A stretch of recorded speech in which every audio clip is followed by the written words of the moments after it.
దేవునికి స్తోత్రం కలుగుగాక. దేవుని వాక్యంలో కలుగుతుందిగా ప్రార్థన చేసుకుందాం. అందరూ చూసినట్లయితే త్వరతో పాటు హృదయంలో వచ్చుకుందాం.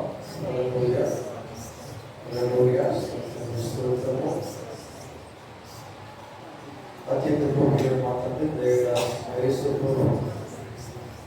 ఘనమైన సమయంలో మమ్మల్ని సజీవులుగా మీ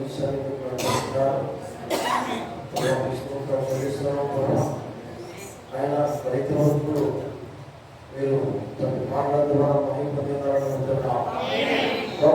ఈ సమయంలో వాక్యం ప్రభావం సమర్పిస్తూ ఉండగా తండ్రి మరి మమ్మల్ని తగ్గించుకుంటూ తండ్రి మీకు సమర్పించుకుంటూ మీ సన్నిధికి వస్తున్నాం. మా హృదయంలో ఏమో అది ఎవరితో మీకు తెలుసు. ఎందుకంటే మీరు అంతరంగాన్ని చూసి దేవుడు ఉన్నారు. హృదయంలో ఏదో మీకు ప్రభావ ఈ సమయంలో మమ్మల్ని సమర్పిస్తున్నాం. స్తోత్రాలు మీకు వాక్యం చూపిస్తుండగా తండ్రి మీరు ప్రభావ మరి మమ్మల్ని స్వీకరించండి. తప్పుదలను మన్నించండి. మా వైపు చూడండి. ఈ కృప ద్వారా చూడండి. ప్రభావ మీకు స్తోత్రాలు కూడి వచ్చిన ప్రతి ఒక్కరిని ఆశీర్వదించండి. ఎంతమంది ఏ ఉద్దేశంతో వచ్చినారో మీకు తెలుసు. ప్రభావ వాక్యం వినాలి, దేవుని మాట వినాలి. దేవుని మాట ద్వారా నేను దేవుని కృష్ణుడిగా జీవించాలి. నేను ఆశలు ఎంతమంది వచ్చి ఉన్నారు. మీరందరూ ఆశ కలిగిన వారి ప్రాణాన్ని తృప్తిపరుస్తున్నారు. స్తోత్రం మీకే వందనాలు. ఒకసారి ఆయన మమ్మల్ని మాకు మేముగా సమర్పించుకుంటూ ఏసీ క్రీస్తు నామంలో వచ్చినాం. రాసిన పత్రిక అధ్యాయం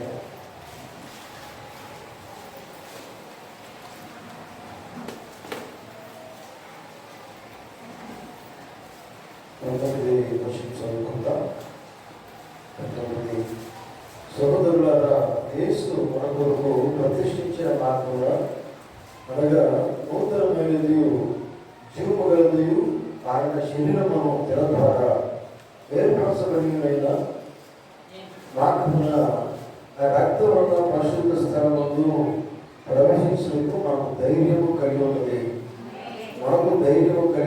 కనుక దేవుని పైన ఒక యాజకుడు ఉన్నారు కనుక మన సాక్షి కర్మశం తోసుకున్నట్లు ప్రోక్షింపబడిన హృదయములు కలవాలను నిర్మలమైన ఉదకముతో స్నానం చేసిన శరీరము కలవాలై ఉండి విశ్వాస విషయంలో సంపూర్ణ నిశ్చయత కలిగి యథార్థమైన హృదయంతో మనం దేవుని సన్నిధానం చేరుతాము. ఓకే, 19వ వచనం జాగ్రత్త. 19వ వచనం నుండి దేవుని వాక్యాన్ని ధ్యానం చేస్తూ ఉన్నాం. సహోదరులారా, యేసు మన కొరకు ప్రతిష్ఠించిన మార్గమున అనగా నూతనమైనది జీవము గలది ఆయన శరీరమును ద్వారా ఏర్పరచబడినదిమైన మార్గమున రక్తమున పరిశుద్ధ స్థలమును ప్రవేశించుటకు మనకు ధైర్యము కలిగి ఉన్నది. వీరితో మాట తెలుసుగా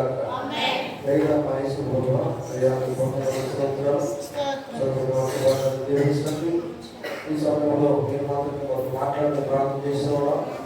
ఎందుకంటే వాక్యము మీద అయినా మాట్లాడబోదు. మీరు దయతో మీరు మాత్రమే మాట్లాడమని మేము అడుగుతూ ఉన్నాం. అయ్యా మరి అనుభవం ప్రభావ ఎదురుపడిన వాడడం చేయండి. నాలో ఉన్న ప్రతి రోగం తెలుసు. ప్రతి రోగాన్ని యేసుక్రీస్తు నామములో దూరం చేయండి. ప్రభావ నేను కాకుండా మీరు మాత్రమే మాట్లాడండి. నా స్వరాన్ని కొట్టండి. ఈ స్వరం ద్వారా మాట్లాడండి. ప్రభావ వచ్చిన ప్రతి బిడ్డ దేవిస్తుంది.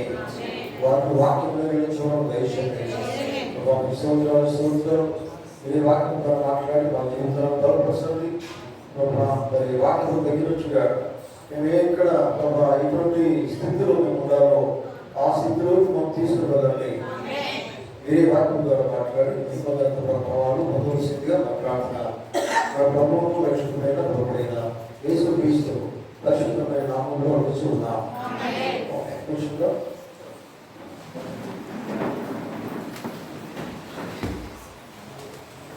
క్రీస్తునందు ప్రియమైన ప్రజలందరిలాగా మీకందరికీ ప్రియమైన యేసు క్రీస్తు నామములో ఈ ఉదయకాలం శుభములుగాక. దేవుని అందరూ కూడా దీవించుగాక. పోయిన వారము ఇదే అధ్యాయం నుండి దేవుని వాక్యాన్ని ధ్యానం చేస్తున్నాం. ఒక రెండుసారి ఇదే అధ్యాయంలో దేవుని వాక్యం చదువుతూ ధ్యానిస్తూ దేవుడు మనకి ఇచ్చిన ఈ సమయాన్ని బట్టి కొంతమంది దేవుని స్తోత్రం చెల్లిద్దాం.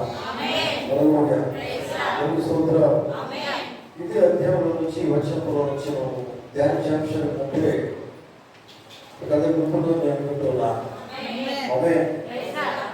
ఆ టాపిక్ గుర్తుందా మీకు? ఆ టాపిక్ ఏంటిది? దేవుని స్తోత్రం. చెప్పగలుగుతారా? ధ్యానించే టాపిక్ ఏంటి? ఒక దాగి ఉన్న జీవితం. దేవుని స్తోత్రం. ఎందుకంటే వాక్యమైన మాంసాలు అక్కడ ఏమంటే చూడండి 13-19 విషయంలో ఏముంది? యేసు సోదరుడు యేసు మన కొరకు ప్రతిష్ఠించిన మార్గమున అనగా నూతనమైనది జీవము గలది ఆయన శరీరమును తెర ద్వారా ఏర్పరచబడిన దేవుడైన మార్గమున ఆయన రక్తము వలన పరిశుద్ధ స్థలమందు ప్రవేశించుటకు మనము ధైర్యం కలిగి ఉన్నది. పరిశుద్ధ స్థలంలోకి వెళ్ళడానికి దేవుడు మనకు ధైర్యం ఇస్తూ ఉన్నాడు. దేని ద్వారా ఈ ధైర్యం మనకు వస్తున్నది? దేని ద్వారా ఈ ధైర్యం మనకు వస్తున్నది? బైబిల్ మీరు చదువుకున్నారు. బైబిల్ దేవుడు మాట్లాడుతున్నాడు. ఏమన్నాడైనా చూడండి, ఆయన రక్తము వలన ఉన్నది. వింటున్నారా? దేని ద్వారా? ఆయన రక్తము వలన. ఎందుకంటే పరిశుద్ధపరిచేది ఆయన రక్తం మాత్రమే, మానవ రక్తం కాదు. ఎందుకంటే ఆయన సృష్టికర్త ఉన్నాడు, ఆయన దేవుడే ఉన్నాడు, ఆయన పరిశుద్ధ రక్తమై ఉన్నది. పరిశుద్ధ రక్తము ద్వారా మనము ఆయన శరీరంలో ప్రవేశించినట్టు ఒక ధైర్యం అనేది మనకు ఇచ్చాడు. దేవుని స్తోత్రం. అంటే అర్థం ఏంటంటే రక్తము లేకుండా ఆయన శరీరంలో ప్రవేశించడానికి నీకు అవకాశం లేదు. అర్థం. దేవుని స్తోత్రం. అర్థమవుతుందా? చూడండి పిల్లగా, మనం ధ్యానించే విషయం ఏంటంటే పిల్లగా 3 గదుల నుంచి మనం విన్నాం ఇంకో ముందు. సరేనా? 3 గదులు ఉన్న తర్వాత ఇంకా 3 తెరలు, 2 తెరలు. ఆభరణం అన్నాం, పరిశుద్ధ స్థలము, అతి పరిశుద్ధ స్థలం. దేవుని స్తోత్రం. హల్లెలూయా. ఎప్పుడు కూడా ఆభరణం ఉండడానికి ప్రయత్నం చేసేవారు కొంతమంది ఉంటారు. కానీ పరిశుద్ధ స్థలంలో ఉండి అక్కడి బాగుంటారు అనుకునేవాడు కొంతమంది ఉంటారు. కానీ అతి పరిశుద్ధ స్థలంకి వెళ్ళేవాళ్ళు చాలా తక్కువ మంది ఉంటారు. అర్థమవుతుందా? 3 స్థలాలు వేరు. ఎక్కడ ఉండాలని మనం కోరుకుంటామంటే చాలా మంది కోరుకునే స్థానం ఏంటంటే ఆవరణలో ఉండాలనుకుంటారు. చాలా మంది క్రైస్తవులు అనుకుంటారు ఆవరణం ఉంటేనే బాగుంటుంది అనుకుంటారు. కానీ ఇంకా దేవుడితో జీవించాలనుకున్న వాళ్ళు ఇంకా ముందుకు వస్తారు, అంటే పరిశుద్ధంలోకి వస్తారు. కానీ ఇంకా నేను దేవుడితో జీవించాలి, ఆయనే నాకు సమస్తము, ఆయనే నాకు సర్వమై ఉన్నాడు అనుకునే వారు అతి పరిశుద్ధంలోకి వస్తారు. అంటే అతి పరిశుద్ధంలోకి వచ్చినప్పుడు ఏమవుతుందంటే అక్కడ ఎవరు కనిపిస్తారు? పెద్దవారు విన్నాను ఈ మాట, నిజమేనా? హల్లెలూయా.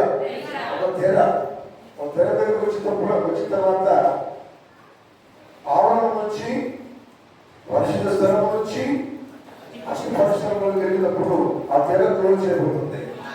ఎప్పుడైతే విశ్వాసి అనేవాడు దేవుని కోసం సమర్పిస్తున్నవాడు ఎప్పుడైతే లోపలికి వెళ్ళిపోతాడో అదేమవుతుంది? తెర మూయబడుతుంది. దేవుని స్తోత్రం. తెర క్లోజ్ అయిపోతుంది. అంటే అక్కడ ఎవరు ఉంటారంటే అక్కడ ఏ సమస్య మాత్రమే ఉంటాడు. దేవుని స్తోత్రం. పాత నిబంధనలో చూసినప్పుడు నిజమైన ప్రధాన యాజకుడు ఒకసారి ప్రతి సంవత్సరం వెళ్తూ ఉంటాడు. సరేనా? ఆయన మాత్రమే దేవుడు, ఆయన ఒకరికి మాత్రమే అవకాశం ఉంది. ఎందుకంటే అతను దేవుడి చేతి ఎన్నిక చేయబడి ఉన్నాడు. అతను ప్రత్యేకమైన వస్త్రాలు ధరిస్తాడు. సరేనా? ఉత్తరుడా అలవయ్య మామూలు వస్త్రాలు కాదు. ఎందుకంటే ఆయన వెళ్ళడానికి ఈ వస్త్రాలు కాదు, భౌతిక వస్త్రాలు కాదు, దేవుడికి సంబంధించిన వస్త్రాలు ఉన్నాయి. అది మాత్రమే మనం ధరించాలి. అప్పుడు మాత్రమే అందరికి వెళ్ళగలుగుతాం. దేవుడికి స్తోత్రం. హల్లెలూయా. కనుక దేవుని బిడ్డలు నేను మీకు గుర్తు చేస్తున్నాను విషయాలన్నీ కూడా. మీకు అందరికీ మర్చిపోదని నేను అనుకుంటున్నాను. ఎందుకంటే దేవుని వాక్యం ఎప్పుడు మనం మర్చిపోతుంది. ఇంకో సంగతి తెలుసా, ఎప్పుడైతే దేవుని వాక్యం మర్చిపోతున్నారో దేవుడే మర్చిపోతున్నారు. మీరు దేవుడు మర్చిపోతున్నారంటే మిమ్మల్ని తయారు చేసిన వాడు మీరు మర్చిపోతున్నారు. మిమ్మల్ని తయారు చేసిన వాడు మీరు మర్చిపోతున్నారు. సృష్టికర్త మర్చిపోతున్నారు. ఇంకా సృష్టికర్త మర్చిపోతున్నారు అంటే మీకు జీవం ఇచ్చిన వారిని మీరు మర్చిపోతున్నారు. నరుని ఆయువు, నరునికి ఆయువు ఇచ్చేవారు దేవుడనే యెహోవా. సరేనా? ఆయన జీవవాయువు మూతగా ఏమైనాడు? జీవాత్మాయును. జీవవాయువు ఎవరు ఉన్నారు నీ లోపలికి? ఎవరు తీసుకొచ్చారు? సృష్టికర్త అయిన దేవుడే కదా. సృష్టికర్త అయిన దేవుడు జీవవాయువు ఊదగా నరుడు జీవించు ఆత్మాయను. అప్పుడు మాత్రం జీవించే ఆత్మ దేవుడు చేసినాడు. ఆమేన్. హల్లెలూయా. దేవునికి స్తోత్రం గాక. చూడండి పిల్లలు, పోయిన వారము మనము అతను లోపలికి వెళ్ళిన తర్వాత, అతి భాషలకు వెళ్ళిన తర్వాత, ఆ తెర మూయి వేడిన తర్వాత అతను దేవుడితో మాత్రమే గడుపుతాడు. హల్లెలూయా. దేవునికి స్తోత్రం. ఎందుకంటే పిల్లల లోకంలో ఏం జరుగుతుందో తెలియదు. అంటున్నారా? అర్థమవుతుందా? లోకంలో ఏం జరుగుతుందో, లోకం ఎక్కడున్నదో, లోకంలో జరిగే సంగతులు ఏంటో అతనికి మాత్రం తెలియదు. అతను తెలిసింది ఒకటే, అతనికి తెలిసి దేవుడు మాత్రమే తెలుసు. అతను దేవుడి సంగతుల మీద ఆధారపడి జీవిస్తాడు. హల్లెలూయా. దేవునికి స్తోత్రం కలుగు గాక. ఎందుకు చూడండి పిల్లల, దాని కంటిన్యూషన్ మనం ధ్యానం చేద్దాం. అదే లోపల ఉన్నట్టు ఉపకరణాలు వేరు. చూడండి, 3 ఆవరణము, పరిశుద్ధ స్థలము, అతి పరిశుద్ధం అని మనం ధ్యానిస్తామన్నా. జాగ్రత్త తీసుకోండి. ఎప్పుడు కూడా మీరు ఆవరణ ఉండదని ప్రయత్నం చేయకండి. ఆమె చెప్తారా? ఎంతమందికి అర్థమవుతుంది? ఎంతమందికి అర్థమవుతుంది? ఆవరణంలో ఉంటాం, ఎలాగంటే అక్కడే ఉంటాం అనుకోకండి. దాంతో ప్రయోజనం లేదు. ఆవరణలో ఉండడం మంచిదే, కానీ ఆవరణ నుంచి ఎక్కడికి రావాలి? పరిశుద్ధ స్థానానికి రావాలి. నీతీకరణ, శుద్ధీకరణ, పరిశుద్ధాత్మ బాప్తిజం ప్రేమ చెప్తుంది. నీతీకరణ కాదు, నీతి ఇక్కడే ఉండదు. శుద్ధి చేయబడాలా? దేవుని స్తోత్రం. అందుకే మాట్లాడుతున్నాయి, ఎవరైనా నీతి మంత్రులు విశ్వాసపూర్వకంగా జీవించను. అంటే నేను ఆగిపోవద్దు. నిజమేనా? పెద్ద కోసి దగ్గరికి రావాలా? దేవుని స్తోత్రం. పెద్ద కోసి అనుభవం మనకు రావాలా? పెద్ద కోసి చర్చిగా మనకు కావాల్సింది పెద్ద కోసి అనుభవం రావాలా? పెద్ద కోసి అనుభవం అంటే ఏమైంది? దేవుని ఆత్మ వారు పొందుకుంటున్నదే పెద్ద కోసి అనుభవం ఏముంది. అక్కడ నువ్వు రావాల్సి ఉంది. అక్కడ నువ్వు ఆగిపోవద్దు. దేవుని స్తోత్రం. ఇంకా ముందుకు వెళ్ళవలసి ఉంది. ముందుకు వెళ్ళాలంటే ఏ సుగ్రీవ దగ్గర కావాల్సి ఉంది. ఆమేన్. చూస్తున్న వారు చేతులు హల్లెలూయా. ఎక్కడ ఉండాలి? నువ్వు ఎక్కడ ఆగిపోవద్దు. నువ్వు సాగిపోతూనే ఉండాలా? వెళ్ళి ఎక్కడికి వెళ్ళాలా? దేవుడు నడిపించే చోటికి వెళ్ళాలా? ఎందుకంటే ఎక్కడ ఆగిపోయేది లేదు. దేవుడితోనే ఉండాలి. హల్లెలూయా. దేవుని స్తోత్రం. చూడండి, లోపల ఉన్న ఆవరణాలు వేరు, రెండవ పరిశుద్ధ ఆవరణాలు వేరు, ఉపకరణాలు వేరు, తర్వాత ఇంకా ఆవరణ ఉన్నది వేరు. దేవుని స్తోత్రం. ఇక్కడ వ్యత్యాసం ఉంది. మీకు అర్థమవుతుందా? వ్యత్యాసమైన జీవితం ఉంటుంది. దేవుని స్తోత్రం. ఆవరణ ఉన్నవారిని చూడండి, అతి పరిశుద్ధ స్థలం ఉన్నవారిని చూడండి, అతి పరిశుద్ధ స్థలం ఉన్నవారిని చూడండి. ముగ్గురులో ఒకటి నిలబెట్టండి. చాలా వ్యత్యాసం కనబడుతుంది. అర్థమవుతుందా? ఆవరణ ఉన్నవాడికి పరిశుద్ధాత్మ పొందుకోలేదు. అర్థమవుతుందా? రోజు నేను చర్చికి వచ్చుడే సంతోషంగా అతను సంతోషపడుతూ వెళ్తున్నాడు. నేను చర్చికి పోతున్నానా లేదా, దేవుడు మందిరానికి వెళ్తున్నానా, అదే నాకు చాలా ఆవరణ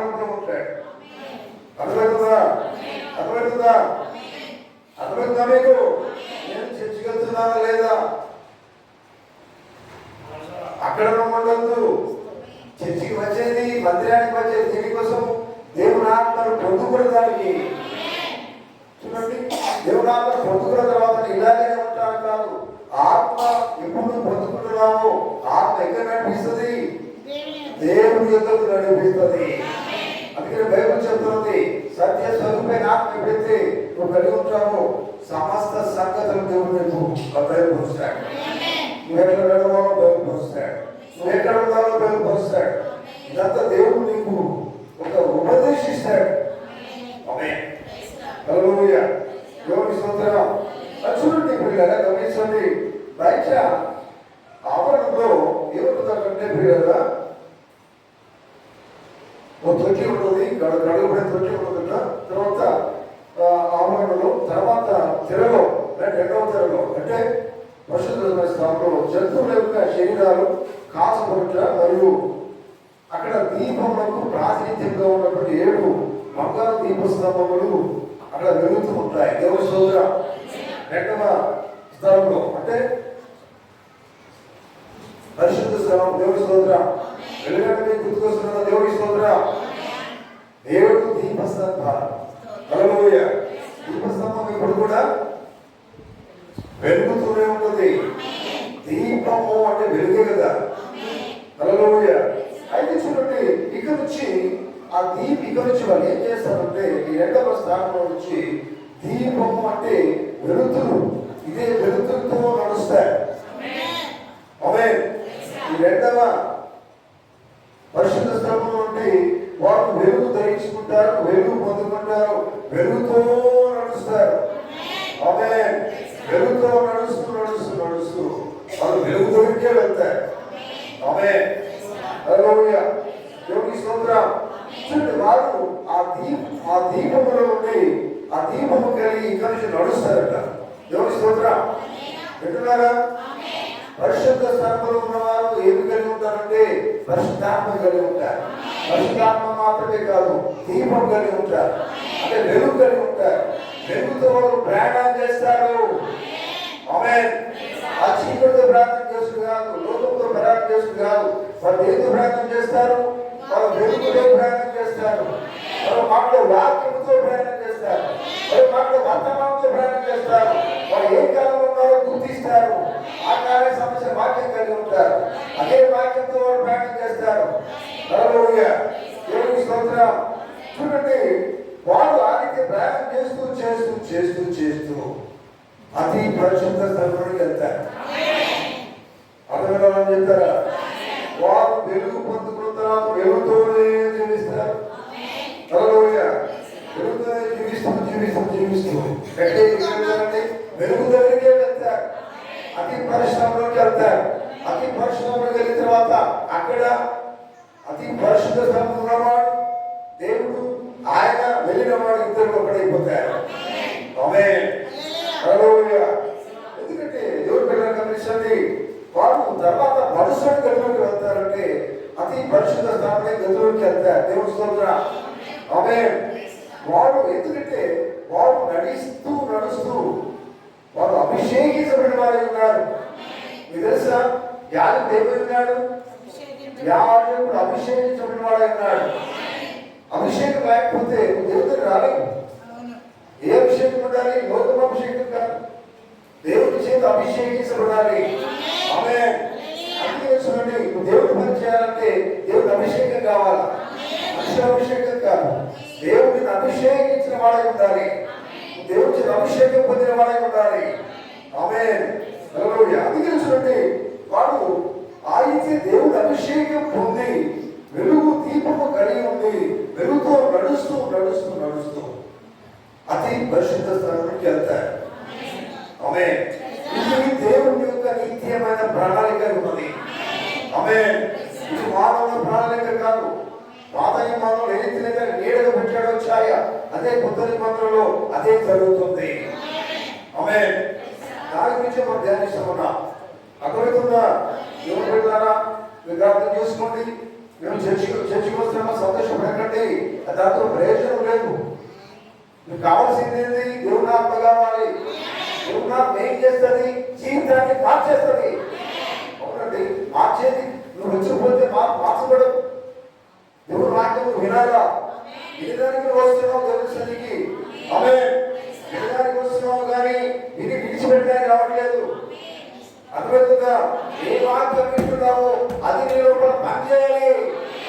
వాక్యం ద్వారా ఏం చేయబడాలి? పరిశుద్ధాత్మ పొందుకోవాలి. వాక్యమే పరిశుద్ధాత్మ అన్నాడు. అది నువ్వు పొందుకున్నప్పుడు దేవుని ఆత్మ చేత నడిపించబడాలి. దేవుని వెలుగు కలిగి ఉండాలి. అవునండి, దేవుడు చెప్పింది. హల్లెలూయా. దేవుని స్తోత్రం కలుగుగాక. పిల్లలు గమనించండి. ఎందుకంటే దేవునికి ప్రణాళిక, దేవుని ప్రణాళికను ఎవరు కూడా వివరించలేరు. అర్థమవుతుందా? దేవుని ప్లాన్ దేవుడితే. దేవుడు ఎప్పుడు కూడా తన పద్ధతి ప్రకారాన్ని సమస్యను జరిగిస్తాడు. ఆమేన్. గమనించండి పిల్లగా, ఇక్కడికి వచ్చిన వారు దేవుని వాక్యం వినేవాళ్ళు మీ పద్ధతి మార్చుకోవాలి. అర్థమవుతుందా? మీ పద్ధతిని విడిచిపెట్టాలి. ఇక్కడికి వచ్చే దేవుడి పద్ధతిని మీరు అవలంబించాలి. మీ పద్ధతిగా దేవుడి పద్ధతి కావాలి. నా ఇష్టపడి నేను జీవిస్తాను, నా ఆలోచన చొప్పున నేను నడుస్తాను అనుకున్న వాళ్ళు వస్తే ఏమాత్రం ప్రయోజనం లేదు. నీ ఇష్టపదం వచ్చేది కాదు. దేవుడు మాట్లాడే మాట జీవించాలి. అది దేవుడి యొక్క ప్రణాళిక ఉన్నది. ఆమేన్. హల్లెలూయా. దేవునికి స్తోత్రం. ఇది ప్రణాళిక ఎప్పుడంటే నిత్యమైన ప్రణాళిక. ఇది ఒకసారి పోయేది కాదు. ఇది నిత్యమైన ప్రణాళిక. హల్లెలూయా. దేవునికి స్తోత్రం. అందుకనే పిల్లలు అతి పరిశుద్ధ స్థలం అంటే ఏంటి తెలుసు కదా? అతి పరిశుద్ధ స్థలం అంటే ఇప్పుడు దేవుడు నివసించి అంతరంగంలో నివసిస్తాడు. ఆమేన్. అర్థమవుతుందా? దేవుని లోపల నివసిస్తాడు ఆయన. దేవుడు ఇప్పుడు అంతరంగానే కోరుకుంటాడు. నీ పై నువ్వు ఎట్లా ఉన్నావు అనే విషయాలు దేవుడు ఆలోచించాడు. ఆమేన్. నీ పై రూపాలు దేవుడు చూడడు. దేవుని స్తోత్రం. మనం పై రూపాలు వేసి పెడతాం. అర్థమవుతుందా? పై రూపం దేవుడు అవసరం లేదు కదా. నీకు తెలుసు కదా, పై తీసుకొని వచ్చాడు. ఎవరు? పై అర్థమైనటువంటి దేవుడు సమర్పిస్తామని తీసుకొని వచ్చాడు. కానీ దేవుడికి ఏమాత్రం ఇష్టం లేదు. అంతరంగంలో ఉన్నదే దేవుడు చూస్తాడు. ఈ హృదయంలో ఏముందో అది మాత్రమే దేవుడు ఇష్టపడతాడు. ఈ హృదయంలో ఆయనే ఉండాలి, అంతరంగంలో ఆయన ఉండాలి. అతి పరిశుద్ధమైనటువంటి స్థితిలో ఉండాలంటే ఈ అంతరంగంలో దేవుడు నివసించాలి. దేవుడు నివసిస్తే నువ్వు ఏం చేస్తావు? దేవుడి మాట స్వరూపంగా నడుస్తావు, దేవుడి మాట స్వరూపంగా చేస్తావు, జీవిస్తావు. చూడండి పిల్లగా, అంతరంగంలో సింహాసనం అనేది దేవుడు ఏర్పాటు చేస్తున్నాడు. ఈ అంతరంగంలో దేవుడి స్తోత్రం. ఒక సింహాసనం ఉంది. ఆ సింహాసనం మీద ఎవరు ఆశీర్వాదం కావాలి? దేవుడు ఆత్మ ఆశీర్వాదం కావాలి. దేవుడు ఆశీర్వాదం ఉండాలి. దేవుడు ఆశీర్వాదం ఉన్నప్పుడు ఆయన రాజు ఉన్నాడు, ఆయన ప్రభు ఉన్నాడు. ఆయన ఆజ్ఞాపిస్తే అది కూడా చేయాలి. అంతేదండి. ప్రపంచానికి రాజు, ఒక దేశానికి రాజు ఉన్నాడు. దేశానికి రాజు ఉన్నప్పుడు ఆయన ఆజ్ఞాపిస్తే దేశం సక్రమంగా చేస్తుంది. అర్థమవుతుందా? అట్లాగే నీ హృదయానికి రాజు ఉన్నాడు. ఆయన దేవుడు ఉన్నాడు. ఆయనే ప్రభు యేసుక్రీస్తు ఉన్నాడు. ఆయన నీ అంతరంగంలో ఆయన నివసించుటకు ఇష్టపడుతున్నాడు. ఆమేన్. హల్లెలూయా. చూడండి, అది పెట్టబడి ఉన్నది. ఈ హృదయంలో కృపా సింహాసనం అనేది పెట్టబడి ఉన్నది. సింహాసనం. ఆ సింహాసనం మీద ఎవరు ఆశీర్వాదం ఉండాలంటే సాతాను కాదు. సాతానుకు అవకాశం ఇవ్వద్దు. చూడండి, కలిగిన వారు చెప్తున్నారా? ఆ సింహాసనం ఎవరికి ఆశీర్వాదం? ఎవరు ఆశీర్వాదం కావాలి? దేవుడు మాత్రమే కావాలి. దేవుడు ఆశీర్వాదైతే దేవుడి మాట చొప్పున జీవిస్తావు, దేవుడి మాట చొప్పున పాటిస్తావు, దేవుడు చెప్పింది చేస్తావు. ఎందుకంటే లోపల ఉన్న దేవుడు, నీ లోపల ఉన్నది ఆయన అయితే ఆయన చూపునే, ఆయన చెప్పిన మాట చొప్పునే చేస్తావు. అవే చూడండి, రెండు రకాలే కాదు. కాసేపు కొంచెం సీటు దేవుడికి ఇస్తాను, లోపల కొంచెం సీటు సాతానికి ఇస్తానని లేదు. ఎవరికి ఒకరికి ఇవ్వాలి. దేవుడికి ఇస్తే దేవుని బిడ్డగా జీవిస్తావు. ఆమేన్. దేవుడి చేత అభిషేకించబడిన వాడివైతే ఖచ్చితంగా దేవుడికే స్థానం ఇస్తావు. హృదయం అనేది ఆయనకి ఇస్తావు. హల్లెలూయా. అందుకే చూడండి, లోపల దేవుడు ఏర్పాటు చేసిన స్థలం అది నీ హృదయం లోపల. కనుక ఆయన నీ లోపలనే ఉండాలి, అంతరంగంలో నివసించాలి. దేవుడు ఇష్టపడుతున్నాడు. అంతరంగంలో దేవుడు నివసిస్తే చూడండి ఖచ్చితంగా అక్కడ తేడా లేదు. దేవుడి స్తోత్రం. తేడా లేకుండా నువ్వు దేవుడి కోసమే జీవిస్తావు, నిలబడతావు. హల్లెలూయా. అందుకని అతి పరిశుద్ధ స్థలం అనేది అంతరంగంలోనే దేవుడు ఏర్పాటు చేసి ఉన్నాడు. హల్లెలూయా. హల్లెలూయా. అది పరిపూర్ణంగా గమనించినట్లయితే చూడండి లూథర్ వెస్లీ తర్వాత జ్ఞానం బాప్టిజం లాస్ట్లో వెస్లీ దగ్గర మనం ఆగిపోలేదు. వర్తమానం అనేది దేవుడి స్తోత్రం. పెద్దకోస్తులు అనేది ఒక సమయంలో చాలా గొప్పది. దేవుడి స్తోత్రం. ఆ పెద్దకోస్తులో మనం ఆగిపోలేదు. పెద్దకోస్తు దగ్గర ఏమి లేదు. పెద్దకోస్తు ఏమైపోయిందంటే షాక్ అయిపోయింది, అది శాఖం అయిపోయింది. కానీ అది దేవుడికి ఇష్టమైంది కాదు. నిజమేనా? తెలుసా? పెద్దకోస్తు వాళ్ళు కొంతవరకు కరెక్ట్గా చేస్తారు, ఎందుకంటే వాళ్ళు సొమ్ములు తీసేస్తారు. అక్కడ కూడా చాలా బాగానే ఉంది. సొమ్ములు తీసేసినంత మాత్రాన దేవుడు బిడ్డకు కాదు. కొంతమంది ఏం చేస్తారండి, సొమ్ములు తీసేసిన చూడండి చెప్పుకుంటారు. తీసేసిన మాత్రాన లోపల ఐగుప్తు పోవాలా, లోపల లోకం పోవాలా, లోకాశ పోవాలా. సొమ్ము తీసేసిన మాత్రాన దేవుడు బిడ్డకు కాదు, లోపల ఉన్నంత పోవాలా. అంతరంగంలో నివసించేవాడు దేవుడు. అతి పరిశుద్ధ స్థలమే అంతరంగంలో ఉంది. ఆ నివసించడానికి స్థాపించావు. నివసించిన ఆయన మాటకు వినాలి. హల్లెలూయా. దేవుడికి స్తోత్రం. అందుకే చూడండి, ఇది మనకి మాదిరి రోజులు పెడుతున్నాను నేను. చూడండి, మార్టిన్ లూథర్, తర్వాత జాన్ వెస్లీ, తర్వాత చివరికి వర్తమానం ఇక్కడికి మనం వస్తున్నా. దేవుడి స్తోత్రం. ఆఖరి వర్తమానం బైబిల్ చివరిలో ఉంటుంది వర్తమానం. దాని ద్వారా దేవుడు పరిపూర్ణంగా వివరిస్తూ ఉన్నాడు. ఆమేన్. హల్లెలూయా. గమనించండి, మోషే గారితో దేవుడు మన్నాగా దిగొచ్చాడు. అర్థమవుతుందా? ఎంతమందికి అర్థమైంది? హల్లెలూయా. ఆనాడు ఇశ్రాయేలును దేవుడు మోషే ద్వారా నడిపిస్తున్నాడు. ఆ ఇశ్రాయేలు దేవుడు ప్రజలు ఉన్నారు. నడిపిస్తున్నప్పుడు వారికి ఆకలేనప్పుడు దేవుడు పైన ఏం కురిపించాడు? మన్నాను కురిపించాడు కదా. ఆ మన్నా ఏమైందని? ఆ మన్నా దేవుడే. ఆ మన్నా దేవుడే ఉన్నాడు. చూడండి, అది పరిపూర్ణమైన ఆహారం ఉంది. దేవుడి స్తోత్రం. హల్లెలూయా. మన్నా దేవుడు మనకు కురిపిస్తున్నాడు. ఆకలైన సమయంలో దేవుడు మన్నానే కురిపిస్తున్నాడు. ఆమేన్. హల్లెలూయా. చూడండి, ఇది మనకు సాదృశ్యం ఉంది. ఆనాడు ఇశ్రాయేలు మన్నా కురిపించాడు. ఈనాడు మన్నాగా క్రీస్తు వచ్చాడు. ఇక్కడ యేసు చెప్పలేదా? నేనే జీవజలము జీవాహారం అన్నాడు. ప్రభు యేసుక్రీస్తు వారు చెప్పారు. అప్పుడు ఆ మన్ననే ఈనాడు మన్నగా వచ్చింది యేసుక్రీస్తు ప్రభువే. ఆమేన్.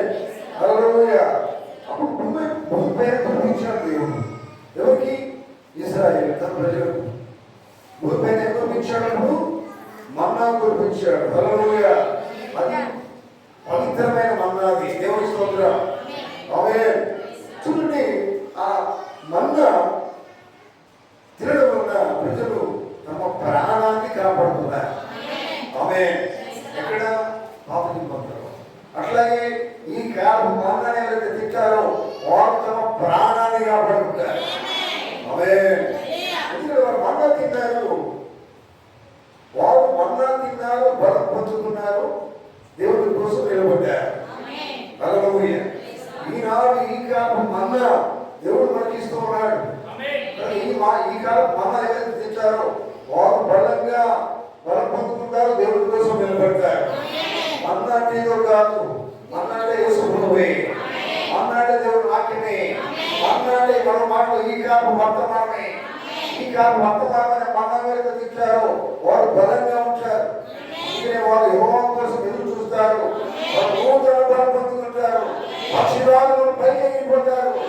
ఎందుకంటే అది ఈ కాలం మన్నా అయినది. హల్లెలూయా. చూడండి, అందుకే క్రీస్తు నుండి ప్రభువు మన్నా దురాత్మను పంపించాడు. హల్లెలూయా. దేవుని స్తోత్రం కలుగుగాక. చూడండి, అయితే పాత నిబంధనలో వాళ్ళు ఏం చేయాలంటే మన్న రేపటిగా ఉంచుకోకూడదు. నిజమేనా? మన్న రేపటిగా ఉంచుతా ఏమైందంటే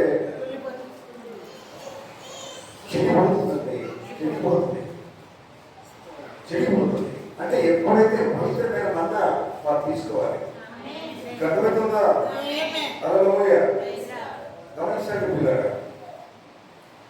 ఎందుకంటే సూర్యుడు ఉదయించినప్పుడట ఆ మన్న ఏమవుతుందంటే పాడైపోతుంది. అప్పుడుగా కొంచెం దేవుని స్తోత్రం ఎక్కువ సమయం దాని ఉంచండి. ఎంతవరకు మన్నా ఉంచాలో అంతవరకు ఉంచాలి. దేవుని స్తోత్రం కలుగుగాక. హల్లెలూయా. ఇది మంచి మాదిరిగా మనం చూడవచ్చు. దేవుని స్తోత్రం. ఆమేన్. పరిశుద్ధాత్మ మన్నా వింటున్నారా? ఈ దినం పరిశుద్ధాత్మ సాదృశ్యమైనది. పరిశుద్ధాత్మ దేవుని వాక్యమే. హల్లెలూయా. హల్లెలూయా. ఎందుకంటే మీకు గమనించకపోయినా దేవుడు పాత నిబంధనలో స్వాభావికమైన మన్నాతో దేవుడు ప్రజలు నడిపిస్తూ ఉన్నాడు. అర్థమవుతుందా? హల్లెలూయా. హల్లెలూయా. స్వాభావికమైన ఆహారంతో వాడు నడిపిస్తూ ఉన్నాడు. కానీ అదే ఆత్మ సంబంధమైన మన్నా అది యేసుక్రీస్తు అది. నిజమేనా? ఆత్మ సంబంధంగా మాట్లాడేది అది దేవుడి యొక్క వాక్యమై ఉన్నది. అక్కడ భౌతికమైన ఆహారంతో వారు నడిపించారు. ఎంతమందికి అర్థమవుతుంది? హల్లెలూయా. దేవునికి స్తోత్రం.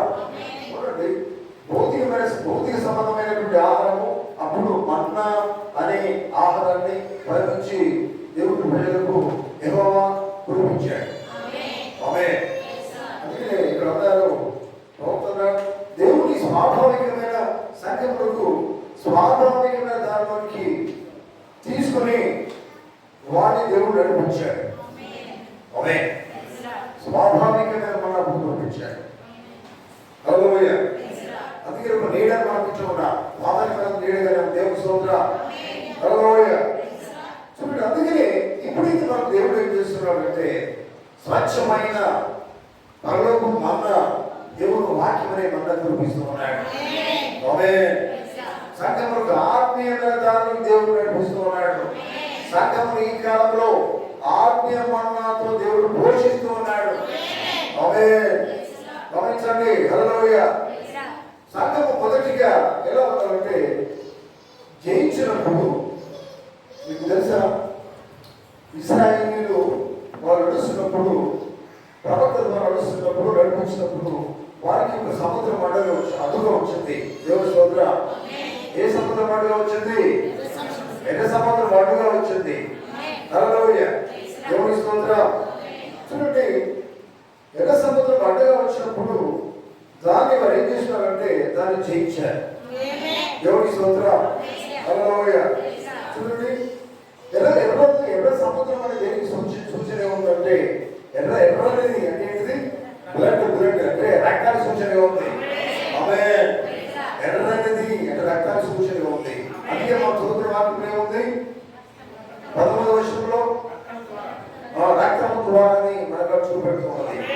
దయచేసి చెవులు కలిగి ఉండండి. మీ మనసు ఇక్కడ పెట్టండి. హల్లెలూయా. మీరు వాక్యం వినడానికి వచ్చారు. మీరు మామూలుగా ఆవరణ ఉండడానికి ప్రయత్నం చేయకండి. మాకు ఎప్పుడు కూడా ఎక్కడ ఉండాలి? అతి పరిశుద్ధంలోకి వెళ్ళాలి. అదే మనం గురై ఉండాలి. ఆమేన్. హల్లెలూయా. గమనించండి పిల్లలు. అయితే ఏంటంటే ఎర్ర సముద్రాన్ని దాటించాలంటే మనకు జయం కలిగి ఉండాలి. జయించడం కావాలి. దేవుడికి జయించేవారే కావాలా? ఆమేన్. మీకు తెలుసా, వాగ్దాన దేశంలోకి వారు ప్రయాణం చేస్తున్నప్పుడు భయపడిన వాళ్ళు మన వెనుక దగ్గర తిరిగి వచ్చారు. నిజమేనా? కానీ మాకేమాత్రం భయం లేదు.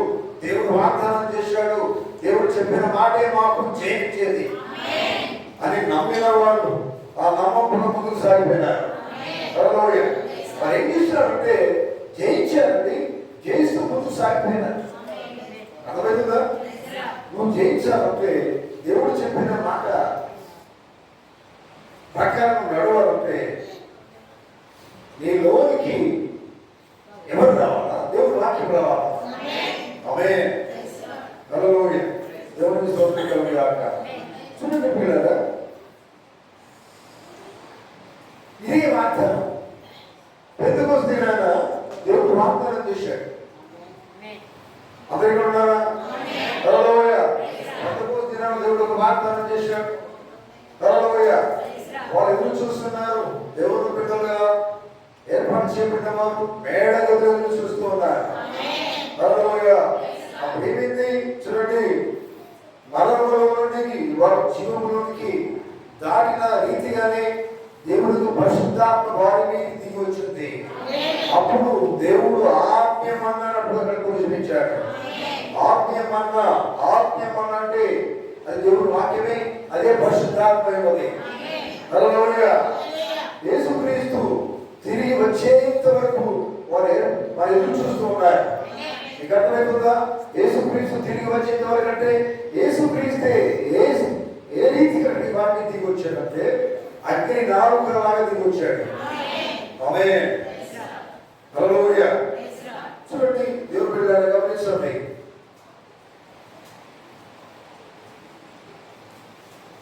అయితే ఈ ఆత్మగా దేవుడు అపోస్తలుల కాలంలో మెడగదిలో వారికి దిగొచ్చినట్టు ఆ పరిశుద్ధాత్మను అపోస్తలుల దినం వరకే ఉండేది. ఎంతమంది అంటున్నారు? హల్లెలూయా. ఎక్కడ వాళ్ళు మనసు పెట్టి వినట్లేదు. దేవుని స్తోత్రం. వాక్య విధానికి మీరు వచ్చారు, జాగ్రత్త మనసు ఇక్కడ పెట్టండి. హల్లెలూయా. దేవుని స్తోత్రం. చూడండి ఇక్కడ ఏంటంటే అపోస్తలుల కాలం వరకే పరిశుద్ధాత్మ కాదు. పరిశుద్ధాత్మ అనేది ఎప్పటికీ దేవుడు నడిపిస్తున్నాడు. పరిశుద్ధాత్మ అనేది దేవుడు ఇప్పుడు కూడా ఉన్నాడు. ఏమంటారు? అప్పుడు పరిశుద్ధాత్మ దిగి వచ్చాడని అపోస్తలుల కాలంలో జరిగిపోయిందంట. కానీ జరిగిపోలేదు. అదే పరిశుద్ధాత్మ దేవుడు మన మధ్యలో ఉన్నాడు. ఆయనే నీలో ఉన్నాడు. ఆయన ప్రతి వారిలో ఉన్నాడు. ఆయన ప్రతి వారిని నడిపిస్తూ ఉన్నాడు. అందుకే పరిశుద్ధాత్మ దేవుడు ఎప్పుడు ఆగిపోలేదు. దేవుని స్తోత్రం. ఆమేన్. అందుకనే దేవుడు పంపుతున్నాడు. యేసు ప్రభు తిరిగి వచ్చేంత వరకు, 1000 ఏళ్ల పరిపాలన వెళ్ళేంత వరకు వాగ్దాన దేశంలోనే సంఘాన్ని నిలబెడుతుంది. ఆమేన్. దేవుని స్తోత్రం.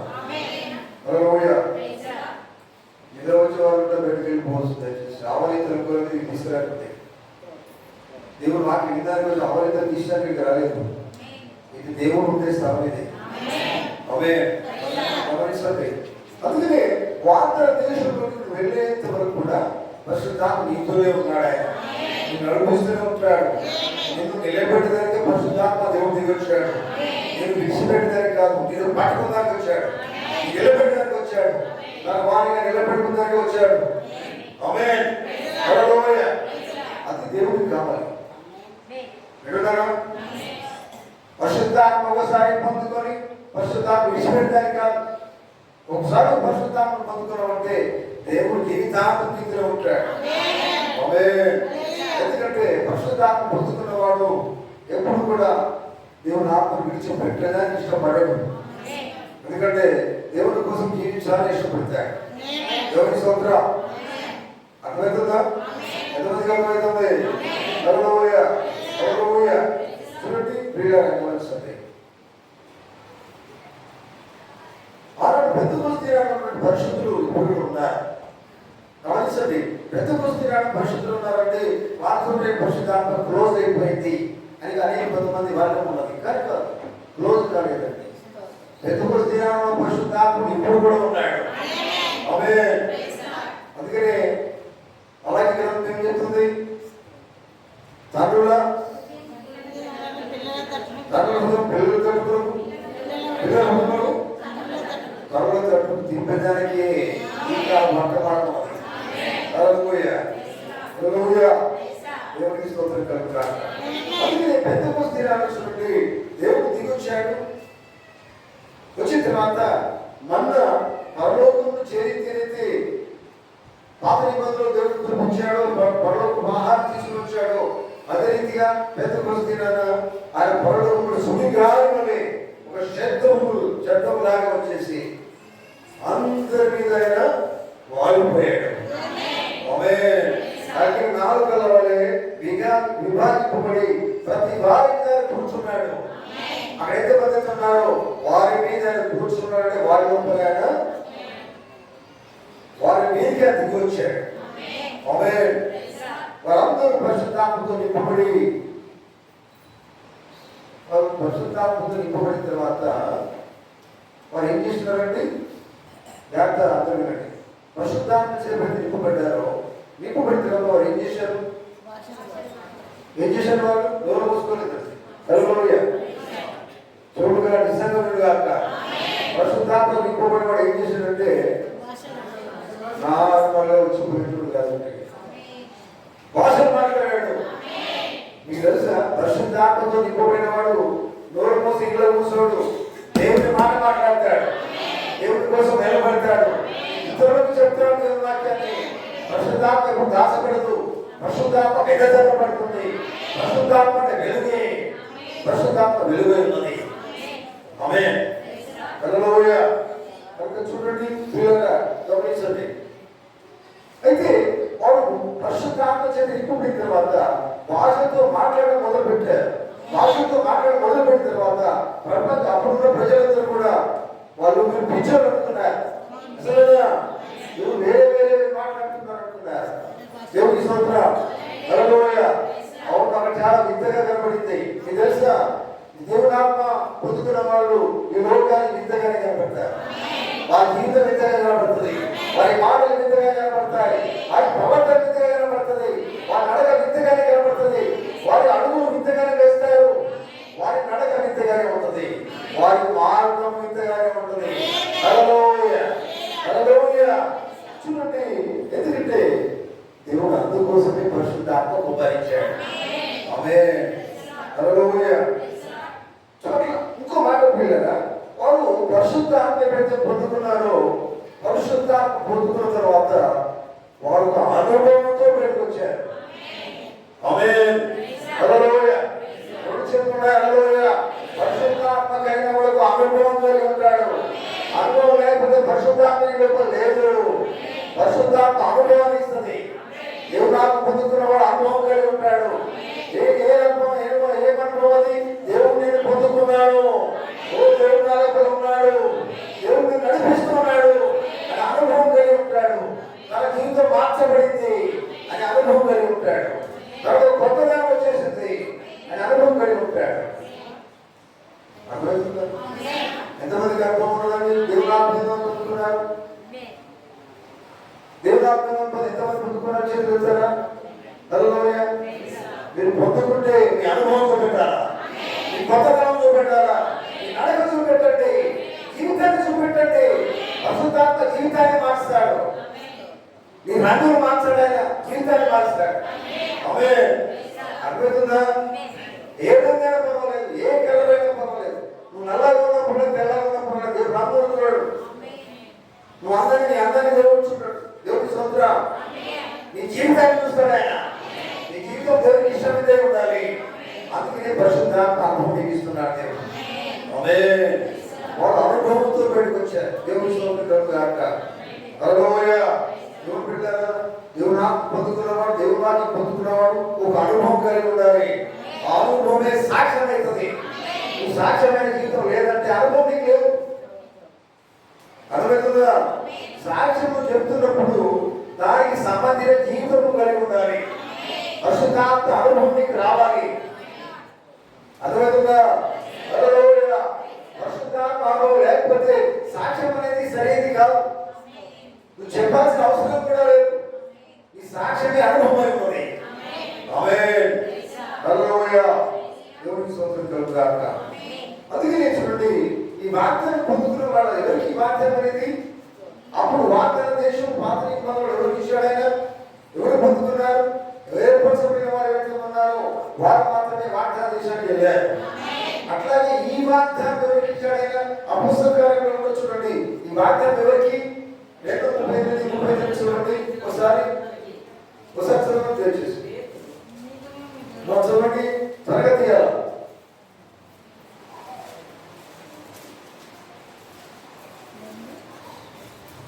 38 చెప్తామండి. పేతురు మీరు మార్పరుస్తుంది ప్రతి వాడు యేసుక్రీస్తు నామంలో మాంసం పొందుకుని అప్పుడు పరిశుద్ధాత్మ వరాన్ని పొందుకుంటారు. ఈ వాగ్దానము మీకును మీ పిల్లలను దూరుస్తున్నందరికీ అనగా మా ప్రభు అయిన దేవుడు తన ఎందుకు పిలిచిన ప్రతి తనందరికీ ప్రభు అయిన దేవుడు తనకు పిలిచిన ప్రతి వారికి చెందను అని వాక్యం చెప్పుకుంటే ఈ వాగ్దానం ఎవరికి? నువ్వు దేవుడి చేతులు పిలువబడితే నీకు వర్తిస్తుంది. దేవుడి చేతులు పిలువబడిన వాడు ఏమవుతావు? దేవుడి అభిషేకం పొందుకుంటావు. ఆవరణలో ఉండకుండా పరిశుద్ధ సమయానికి వస్తావు.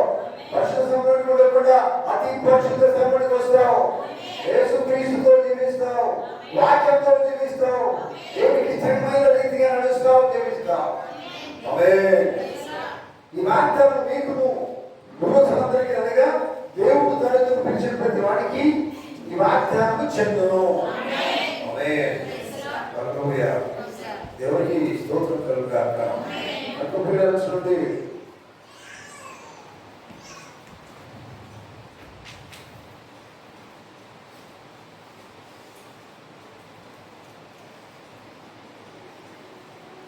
ఇక్కడ భక్తులు మాట్లాడినప్పుడు చాలా సార్లు ప్రజలు దేవుని యొక్క రెండవ గది ఉండడానికి ప్రయత్నం చేస్తారు. మీకు అర్థమైతే రెండవ గది దేవుని స్తోత్రం. ఆమె అంటే మొదటి గది నుంచి రెండవ గదికి వచ్చిన వారికి వారు తప్పదు సార్ పరిశుద్ధాత్మని పొందడం సార్ పరిశుద్ధ పొందుకున్న ఏది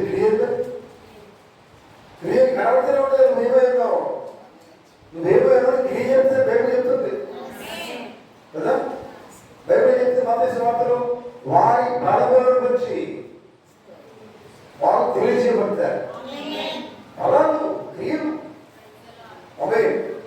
అందుకే చూడండి చాలాసార్లు దేవుని యొక్క రెండవ గది అంటే పరిశుద్ధ స్థలము జీవిస్తున్నారు. సహవాసంలో ఏమవుతున్నాం? ఒక సంతోషపడుతున్నారు. మేము వాక్యం వింటున్నాం అనుకుంటారు. నా జీవితం మీకు చాలా అనుకుంటారు. అర్థమవుతుందా? నా జీవితానికి సరిపోయిందని అనుకుంటారు. సారీ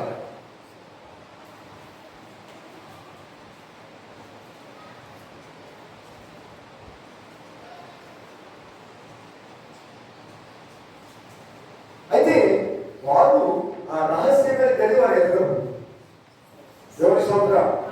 రహస్యమైన గది వాడు ఎదురు గది గురించి కదా.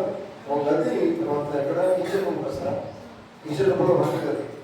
వంట ఏంటిది? స్పిరిచువల్ వంట గదంటే దేవుని వాటిని తినే స్థలం అది. ఆమె తర్వాత బెడ్రూమ్ అనేది విశ్రాంతి స్థలం అది. రెస్ట్ రూమ్ దేవుని స్తోత్రం. అదే ఏంటిది? Secret place. ఇక్కడ ఆయన భక్తున్నాడు రహస్యమైన గది మన ఎదురు అంటే అతి పరిశుద్ధమైన వారికి తెలియదు. దేవుడితో నివసించేదని ఎట్లా ఉంటుందో తెలియదు. మేము బాగా దేవున్నాం అనుకుంటారు. మేము చచ్చిపోతే కాదు దేవునాకు బతుకుతాం. వాళ్ళు చెప్పుకుంటే నువ్వు దేవునాకు బతుకులా చెప్పుకోకు, జీవితం చూపెట్టు. దేవుడు కావాల్సిందే అది. నీకు నువ్వుగా చెప్పుకుంటే అది ఏమవుతుందంటే పూర్తిగా తప్పది. నువ్వేమైనా నువ్వు చెప్పుకోకు, నువ్వు చెప్పాను అది సాక్ష్యం. అది నీకు నువ్వు చెప్పుకుంటే తప్పది. సొంత డబ్బు అయితే సొంత డబ్బు చెప్తున్నాను. నువ్వేమైనా నీకు ఇంకోటి చెప్పాలా? అదే దేవుడు బిడ్డ వాక్యాల నువ్వు చెప్పుకోకు, ఇంకోటి చెప్పాను. అర్థమవుతుందా? రోజు దేవుడు బిడ్డ దేవుడు చెప్పుకోకు, తప్పుది, సరేది కాదు. ప్రవర్తన ప్రవర్తగా నేను ప్రవర్తన చెప్పుకోలేదు. నిజంగా యేసు ప్రభువే నేను దేవుడిగా చెప్పుకోలేదు. ఆయన గుర్తించారు. సమాజం గురించి ధరలోయ ప్రవర్తన కూడా నేను ఎప్పుడు గట్టిగా ప్రవర్తన చెప్పలేదు. నాకు గుర్తించబడ్డాడు ఆయన. ధరలోయ లేఖనాల ద్వారా గుర్తించబడ్డాడు. అదే మనం చేయవలసి ఉన్నది. లేఖనాల ద్వారా మనం దేవుడి పిల్లలు గుర్తించబడాలి. మనుషుల చేత గుర్తించబడ్డ వర్తమానం ఆధారము. హల్లెలూయా. దేవునికి స్తోత్రం కలుగు గాక. చూడండి, అయితే రెండుగా స్థలంలో ఉన్న వారికి సంతోషపడుతుంది. వారికి ముందుకు వెళ్ళాలని ప్రయత్నం చేయరు. వారికి వారుగానే హ్యాపీగా ఫీల్ అవుతారు. కనుక అక్కడ ముందుకు రా, ముందుకు ఇంకా ముందుకు వెళ్ళు. ఆమేన్. సరేనా? దేవునికి స్తోత్రం. వినండి, దేవుడిలాగా గమనించండి. అయితే మోషే ఏం చేసిండాడు పిల్లగా? అప్పుడు ఒక బంగారు పాత్ర, బంగారు పాత్రలో దేవుడు ఉంచమని అన్నాడు.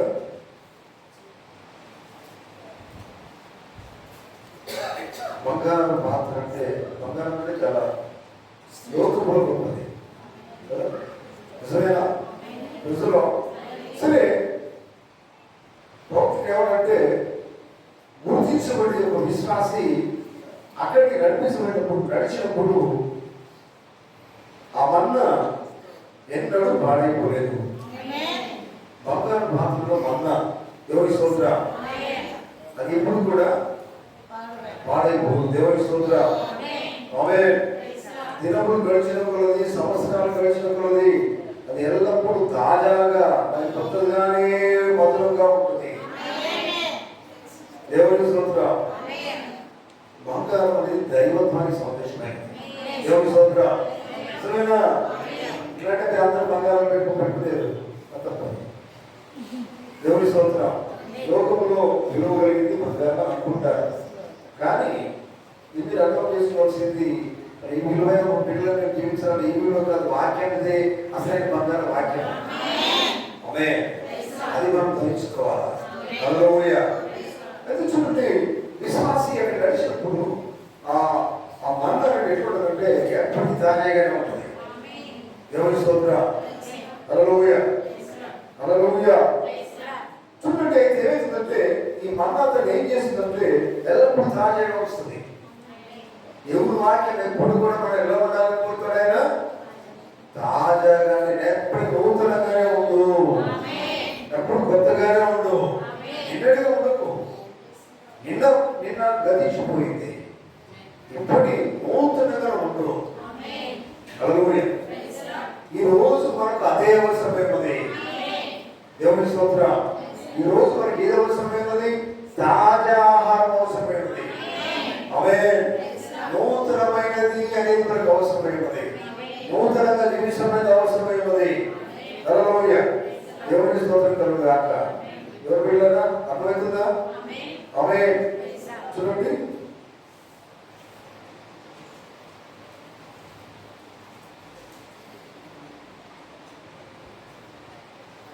ఇప్పుడు దేవుని చేత గుర్తించబడి దేవుని చేత ఎన్నిక చేయబడిన వారు మాత్రమే, ఎన్నుకోబడిన వారు మాత్రమే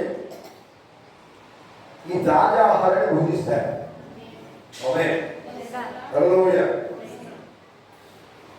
మరుగైన మన్నాను భుజిస్తారు. ఎవరు సోదరు చెప్తారా? మరుగైన మరణ ఏంటిది?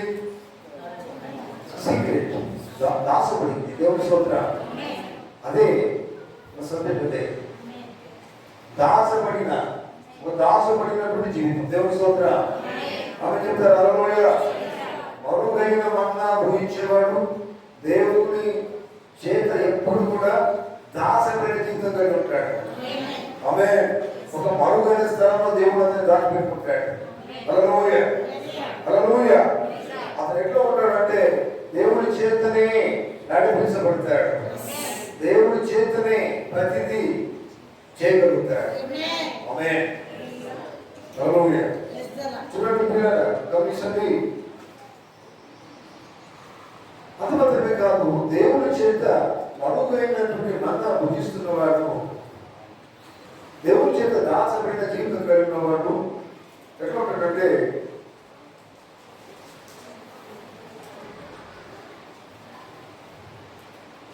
జయించే జీవితం కలిగి ఉంటాడు. ఆమేన్. హల్లెలూయా. ప్రతి దాన్ని జయిస్తాడు. ఆమేన్. చూడండి, గమనించండి.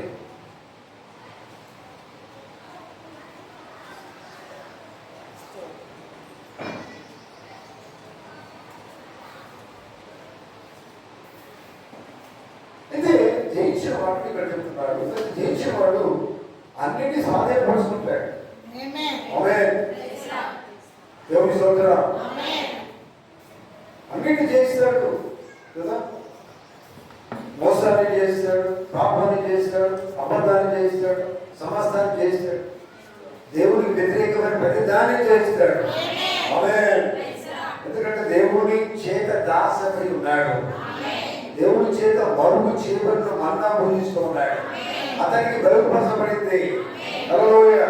ప్రపంచానికి మరుగుగా ఉండవచ్చు, కానీ అతనికి మరుగైన మన్నాను దేవుడు బయలుపరిచాడు. మరుగైన మన్నాను భుజిస్తూ ఉన్నాడు. అతను బలం కలిగి ఉన్నాడు. హల్లెలూయా. ఈ బలం చేత, వాక్యమనే బలం చేత ప్రతి దాన్ని చేస్తూ ఉన్నాడు. అందుకని బైబిల్ చెప్తుంది, జయించు వారిని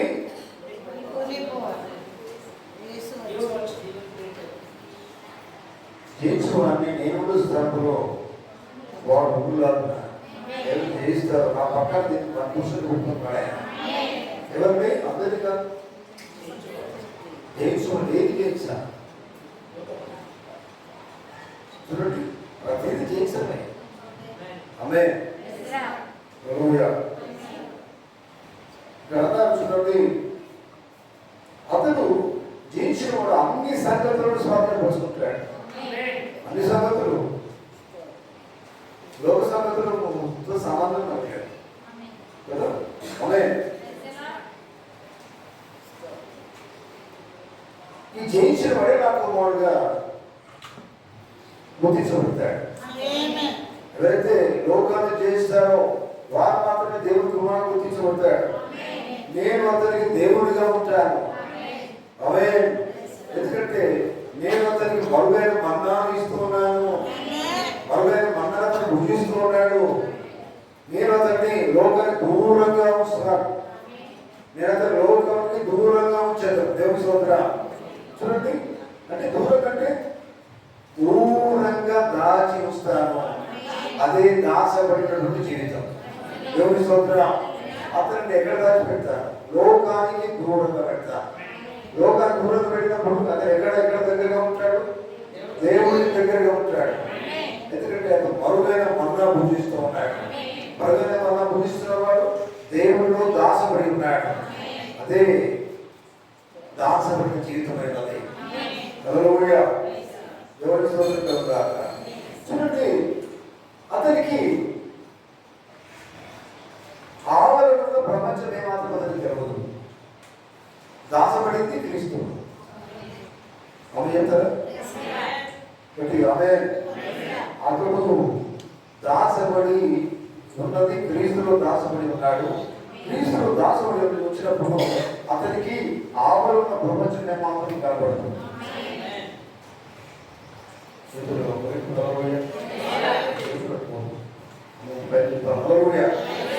మీకు రికార్డులోకి మాటలు వస్తాయి. హల్లెలూయా. దేవుడు సోదరు చెప్పుకున్నారా? ఆమేన్.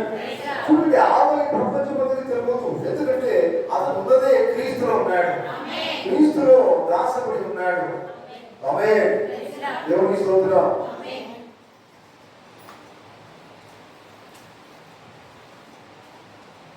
పుత్ర స్వీకారంలోకి ప్రవేశించాలంటే చూడండి, ఒక దేవుడిలో మనం ఉండాలి. దేవుడు మనల్ని మన దత్తపుత్రులుగా చేసుకున్నాడు. నిజమైన హల్లెలూయా. ఆయన పుత్రులు, మన పిల్లలు, మనం ఆయన పిల్లలుగా చేసుకుంటే వారికి, చేయబడిన వారికి మరుగైన మన్నాను దేవుడు ఇస్తూ ఉన్నాడు. ఆమేన్. హల్లెలూయా. గమనించండి పిల్లలు.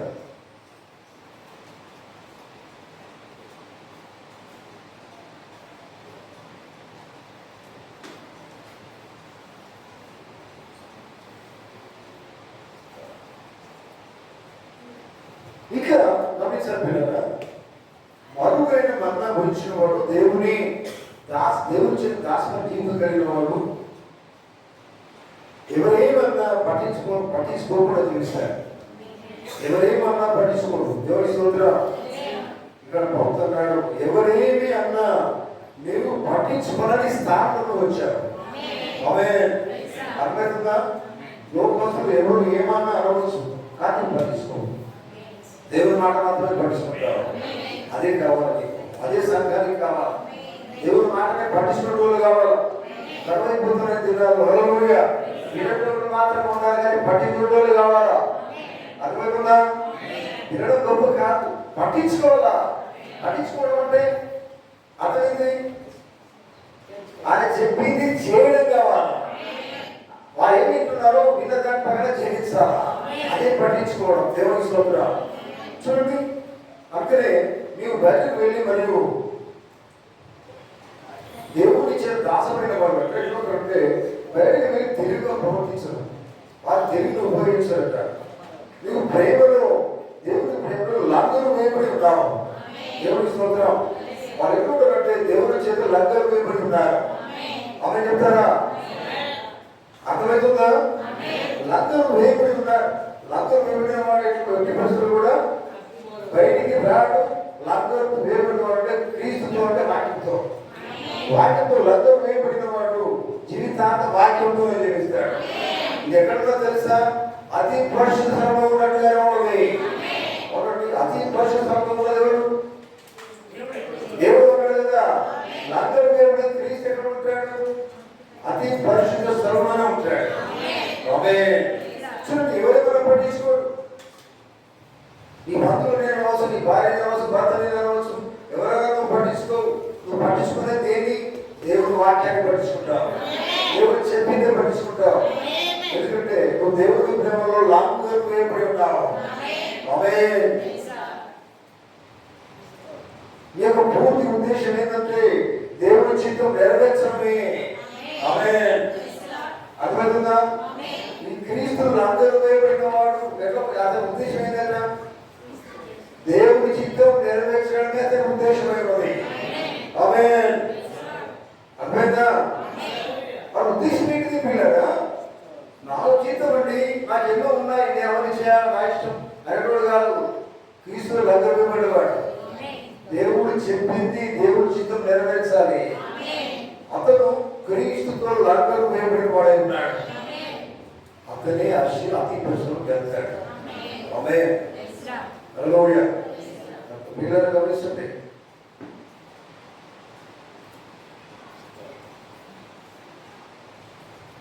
అందుకని జీవించడానికి ఎటువంటి స్థలం అంటే అది ఎటువంటి స్థలం అంటే అదే దాగి ఉన్న స్థలం. అది నువ్వు దాగి ఉన్న స్థలంలో ఎప్పుడైతే నువ్వు బయటపడతావో, నువ్వు వచ్చావో, అప్పుడు ఎటువంటి ఆ స్థలంలోనే ఆయన నీకు రాసిన సంగతులను బయలుపరుస్తాడు. ఆమేన్. నీకు ఆయన ఎటువంటి సంగతులను బయలుపరుస్తాడు? మరుగైన మన వాక్యములో ఉన్న ప్రతి అర్థాన్ని దేవుడికి బయలుపరుస్తాడు, అర్థం చేయిస్తాడు. దేవుడికి స్తోత్రం. అందరికీ కాదు, అర్థమైతే అందరికీ అర్థం చేయించాలి. మరుగైన మన ఎవరికి ఏర్పరచబడిన వాటి మాత్రమే అర్థం చేస్తుంది, అర్థమవుతుంది, వాటి మాత్రమే బయలుపడుతుంది. హల్లెలూయా. దేవుడికి స్తోత్రం.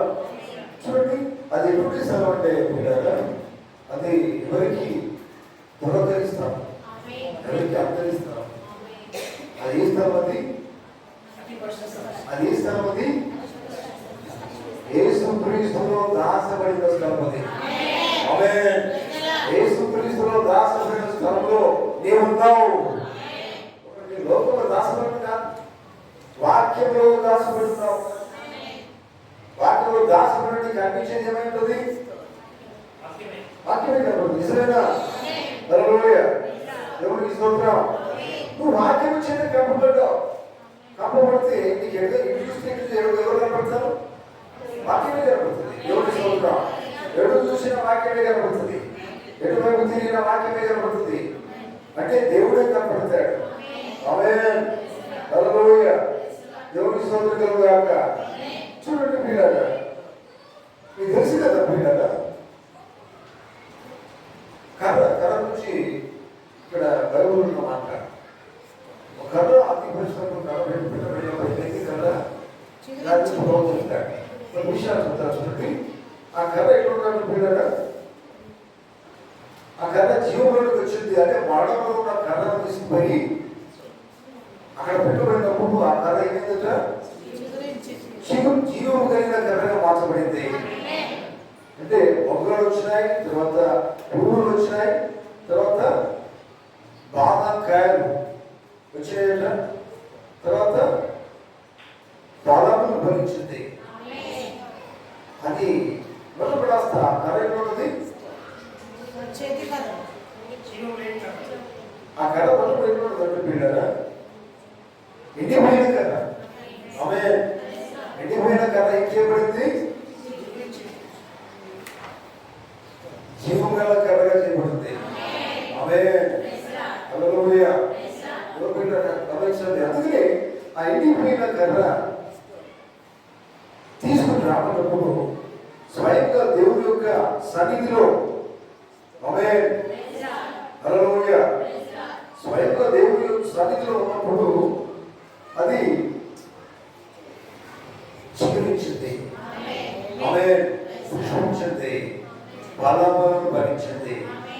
ఆమె తిరిగి జన్మించిన ప్రతి విశ్వాస యొక్క జీవితంకి సాదృశ్యమైనది. ఆమె తిరిగి జన్మించి ఉన్నాడు, వారి జీవితంలో కొత్తదనం కనబడుతుంది. నిజమేనా? మనం చాలాసార్లు వింటాం, ఒక ఇద్దరు భూములు పెట్టినప్పుడు అది చిగురించాలంటే కొత్త రావాలంటే బాధకి సావాలి. సరేనా? అంటే ఇద్దరు చావాలి, చేస్తేనే కానీ అందులో నూతనమైనది రాదు. ఆమె అట్లాగే నీ జీవితం అంతా కూడా చావాలా. అర్థమవుతుందా? పాత జీవితం చావాలా, నూతనమైనది రావాలా. ఆమె దానికి సాదృశ్యం ఉంది. హల్లెలూయా దేవుని స్తోత్రం. మానవుడు దేవుని యొక్క నుండి చూడండి నరికి వేయబడినప్పుడు, దూరమైనప్పుడు అతడు ఆత్మీయంగా చనిపోయాడు. అర్థమవుతుందా? మానవుడు అంటే దేవుడి యొక్క దూరమైపోయినప్పుడు అతను చనిపోయిన స్థితిలోనే ఉన్నాడు. ఆమె అయితే ఒకసారి మళ్ళీ దేవుడి స్థలంలోనికి తీసుకుని రాబడి అతను జీవులోనికి తీసుకువచ్చే దేవుడి సన్నిధి. అప్పుడు అతను ఏం చేస్తాడు? పుష్పిస్తాడు. ఆమె తర్వాత ఫలాన్ని ఇస్తాడు. దేవుడి స్తోత్రం. ఆమె హల్లెలూయా చూడండి.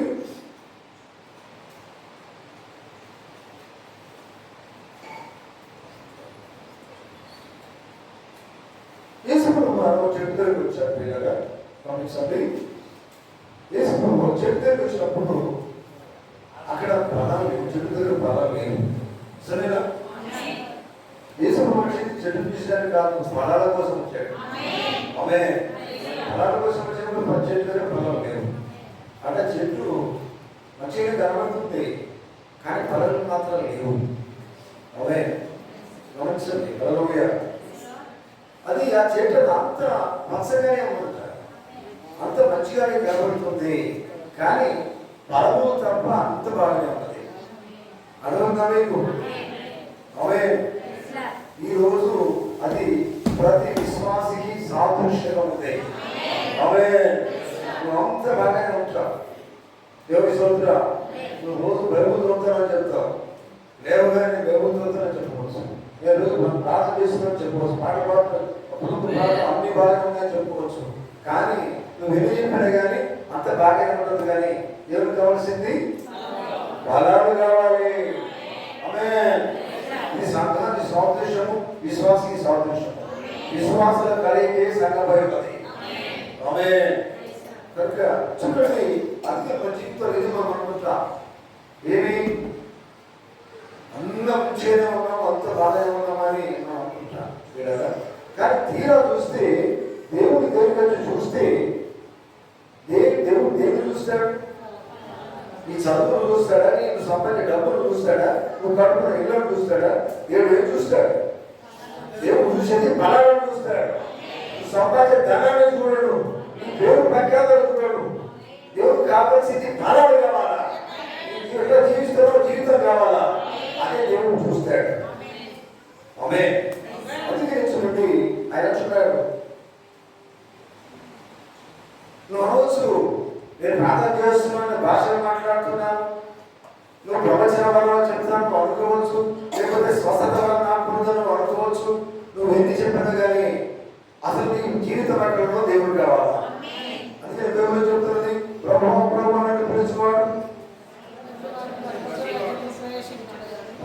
ఇస్తాడు. కానీ దేవుడు కావాల్సింది తన చిత్తము చొప్పున జీవించేవాడు కావాలా, తన వాక్యము చొప్పున నడిచేవాడు కావాలా, తన చిత్తం నెరవేర్చేవాడు కావాలి. ఆమె ఈ దయగా కనుగొనవచ్చు. అందుకే యేసుప్రభువు ఏమన్నాడు? స్వస్థత వాటిని కొనవచ్చు, ప్రవచన వాటిని కొనవచ్చు. ఎన్నో కదా యేసుప్రభువు అన్నాడు. ఎవరు ఆయన? ఎవరండి? చేస్తారు మీరు వినడానికి మాట. మీరు ఎవరు తెలియదు అన్నాడు ఆయన. అక్రమం చేయవాడు ఆయన. ఎవరి స్తోత్రం. అక్రమం చేస్తారని మీరు అంటున్నారు. మరొకరు తెరండి. స్వస్థత వారం అంటారు, ప్రవచన వారం అంటున్నారు, మేము గొప్ప వారాన్ని అన్ని చేస్తున్నారు అంటున్నారు. మీరు ఇట్లా అంటున్నారు అంటే అంతే. నిజమేనా? దేవుడు వాక్యంలో వేరుగా ఉన్న వారు కూడా ఇటువంటివి వస్తాయి. అది దైవమైనది, అది దైవ కార్యాలు. హల్లెలూయా, హల్లెలూయా. వాళ్ళందరికీ యేసుప్రభువు ఏమన్నాడు? అక్రమం చేయవాళ్ళారా, మీరెవరు ఉన్నారో తెలియదు, ఇక్కడ నుంచి వెళ్ళిపోండి. ఆమేన్. గెట్ అవుట్ అని అన్నాడు. చూడండి పిల్లలు, గమనించండి పిల్లలు. ఎందుకు ఈ మాట చెప్తున్నారు అంటే ఆయన లో ఉండేవాడు, ఆయన బలి జీవిస్తాడు. ఆమేన్, హల్లెలూయా. అలా గురించి మాట్లాడి పొలాల గురించి కదా, మీకు అన్ని బాగానే ఉన్నాయి కావచ్చు అని అనుకుంటాం. అన్నీ ఉన్నాయండి నాకు. మరి అన్నీ ఉన్నప్పుడు, అన్ని సరిగ్గా ఉన్నప్పుడు ఎందుకు గేటౌట్ అన్నాడు దేవుడు? లోకం వేసుకుంటున్నది, వాళ్ళని ప్రపంచం వేసుకుంటున్నది. మీరు గొప్ప వాళ్ళు ఉంది, మీ స్వస్థత ఉన్నది, మీ ప్రవచన ఉంది, మీరు అన్ని చేస్తున్నారు అని వాళ్ళు ప్రేమ మర్యాదలు పొందుతున్నారు. అయినప్పటికీ తీరా యేసు ప్రభు దగ్గరికి వచ్చినప్పుడు యేసు ప్రభు అన్నాడు, మీరు ఎవరు నాకు తెలియదు అన్నాడు. నిజమేనా? హల్లెలూయా. అంటే ప్రపంచానికి తెలవచ్చు, లోకానికి తెలవచ్చు, లాభం ఏంది? లోకానికి భగవాన్ విరోధిత. దేవుడికి మాత్రమే జీవితం తెలవాలా, దేవుడికి ఇష్టమైన జీవితమే ఉండాలా. అదే యేసు ప్రభు కోరింది ఆ జీవితము. ఆమేన్, హల్లెలూయా. నువ్వు భాష మాట్లాడవచ్చు, ఏమైనా చేయవచ్చు, నీకు అన్ని వరాలు ఉండవచ్చు. వితౌట్ డిపెండెన్స్ దేవుడు ఉంది.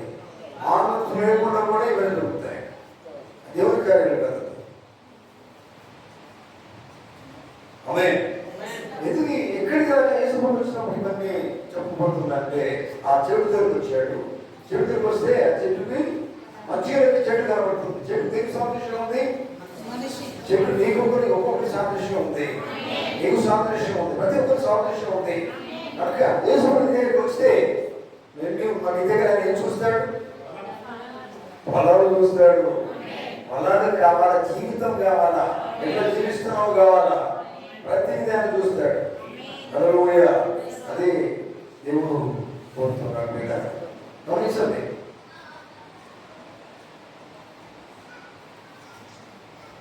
అదే బైబిల్ చెప్తుంది వీళ్ళ ఆత్మీయ ఫలాల గురించి బైబిల్ చెప్తుంది కదా. గలతీ పత్రికలో మాట ఉంది. అక్కడ ఏముంది? ఆత్మీయ ఫలాలు ఏమైనాయి? ప్రేమ, ఎన్నో అధ్యాయం 5వ అధ్యాయం అంటారు. గలతీ 5వ అధ్యాయం చూడండి, 22వ వచనంగా దయచేసి దేవుడు కోరేది ఈ ఫలాలే. ఈ ఫలాలు నీకు కావాలి. ఈ ఫలాలు ఏమోడు నువ్వు వేస్తే ఒక మాట చెప్పాలి. ఆ ఫలాలను అయితే ఆత్మపరమేమనగా ప్రేమ, సంతోషము, సమాధానము, దీర్ఘశాంతము, దయాళుత్వము, మంచితనము, విశ్వాసము, సాత్వికము, ఆశానికరము. దేవుడి స్తోత్రం. ఇవన్నీ ఎవరికి ఉండాలి? యేసు ప్రభు నీ దగ్గరికి వచ్చినప్పుడు నీ దగ్గరికి వచ్చినప్పుడు ఆయన ఏం కనిపించాలా? ఆత్మీయ ఫలాలు కనిపించాలా. నీ దగ్గరికి వస్తే నీ సొంత ఫలాలు కాదు, దేవుని ఫలాలు, ఆత్మీయ ఫలాలు నీ దగ్గరికి వచ్చినప్పుడు కనపడాలా. మంచిగా ఉన్నారు కదా, పొరపాటు కాదు. ప్రార్థనకు వస్తున్నారు కదా, పొరపాటే కాదు. దశభాగాలు ఇస్తున్నాడు, పొరపాటు కాదు. కానుకలు ఇస్తున్నాడే కాదు. వాటికంటే గొప్పది ఆయన ఇష్టమైన జీవితము కలిగి ఉండాలి, ఫలాలను కలిగి ఉండాలి. ఆమేన్. ఆత్మీయ ఫలాలు చూడండి, అప్పుడు ఏది ఒక్కొక్కటి పొందనే కష్టమే. అవన్నీ మనం కలిగి ఉండాలి.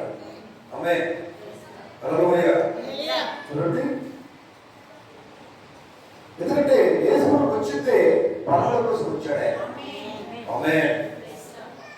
అందుకే నీవు ఎప్పుడైతే క్రీస్తులో దాక్కున్నావో దాసపడినావో అప్పుడు నువ్వు ఆత్మ బలం కలిగి ఉంటావు. దేవుడు నిన్ను దాసపడింది ఎందుకు తెలుసా? క్రీస్తులో నువ్వు దాసపడి ఉన్నావంటే ఆయన బలము కలిగి ఉండడానికి. ఆమేన్. ఈ ఆత్మీయ బలం తప్పకుండా కలిగి ఉండాలి. క్రీస్తులో దాసపడిన జీవితం, నువ్వు దాసపడిన జీవితం కలిగి ఉన్నప్పుడు ఈ బలాలు తప్పకుండా కలిగి ఉంటావు. ఆమేన్. హల్లెలూయా. చూడండి, గమనించారా? ఆ కర్ర గురించి ఆయన మాట్లాడుతున్నాడు. కర్ర మరి అతి పరిశుద్ధంలోకి వెళ్ళినప్పుడు చిగురించింది. తర్వాత అది మాత్రమే కాదు, పరిమళ వాసన కలిగి ఉన్నది. ఏంటి కర్ర? మీకు తెలుసా? పరిమళ వాసన కలిగి ఉండవలసింది ఎవరు? ప్రతి ఒక్క విశ్వాసి పరిశుద్ధమైన వాసన కలిగి ఉండాలి. ఆమేన్. నేను నడుస్తుంటే వెళ్తుంటే లోకం సంబంధ వాసనలు కాదు, కానీ ఆత్మీయ వాసన రావాలి. దేవుని స్తోత్రం. అంటే వాక్యం అనేది లోపల కనబడాలా, వాక్యపు వాసన రావాలి. దేవుని స్తోత్రం. ఇతరులు చూస్తే, ఇతరులు జీవిస్తే, నడిస్తే, మాట్లాడితే ఏదో ఒకటి మన నుంచి మనం పొందుకోవాలా. ఆమేన్. పరిమళ వాసన, సువాసన ఒక విశ్వాసిగా, కలిగిన విశ్వాసిగా నువ్వు జీవించాలి. అది గొప్ప మాదిరి ఉన్నది. హల్లెలూయా. చూడండి, మామూలు చూడండి పిల్లగా,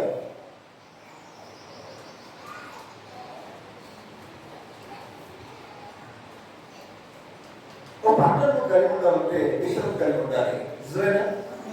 రైతులకు తెలిసింది పంట, మనము పంట పండిందంటే మొత్తం ఏం కావాలో విత్తనం కావాలి. దేవుని స్తోత్రం. హల్లెలూయా. సరే చూడండి, విత్తనం అనేది భూమిలో పాత పెట్టబడినప్పుడు మొట్టమొదటి ఆ విత్తనం ఏం చేయబడాలంటే భూమిలో పాత పెట్టబడాలి. ఆమేన్. నిజమేనా? ఇదేనా? హల్లెలూయా. అది పాత పెట్టబడినప్పుడు అది ఏమవుతుందంటే పెట్టబడాలా, తర్వాత చిగురించాలా, మొదలెత్తారా, తర్వాత ఇచ్చి చేయబడాలా, అప్పుడు మాత్రమే ఎదిగిన తర్వాత మాత్రమే దానికి బలాన్ని వస్తాయి. నిజమేనా? ఎదుగుపోతే బలం అనేది రాదు. అందుకనే దేవుళ్ళు ఎదగాలి. రోజు రోజు దేవుని వాక్యం ద్వారా ఎదగాలి. ఎప్పుడు ఎదుగుతాం? ఇంకా ఎదిగే సమయం అంటే దాటిపోయింది. ఇప్పుడు ఏమైనా కానీ బలాలు కలిగి ఉండే సమయం ఇది. ఆమె జీవించే సమయం ఇది. జీవించే సమయం. దేవుని స్తోత్రం. జీవిస్తాను ఇంకా అతి పరిస్థితులకు వెళ్తానని లేదు. ఇప్పుడు వెళ్ళి ఉండాలి. దేవుడితో జీవించే సమయం ఇది. ఆమె చెప్తారా? హల్లెలూయా. హల్లెలూయా. చూడండి, గమనించకపోయారా?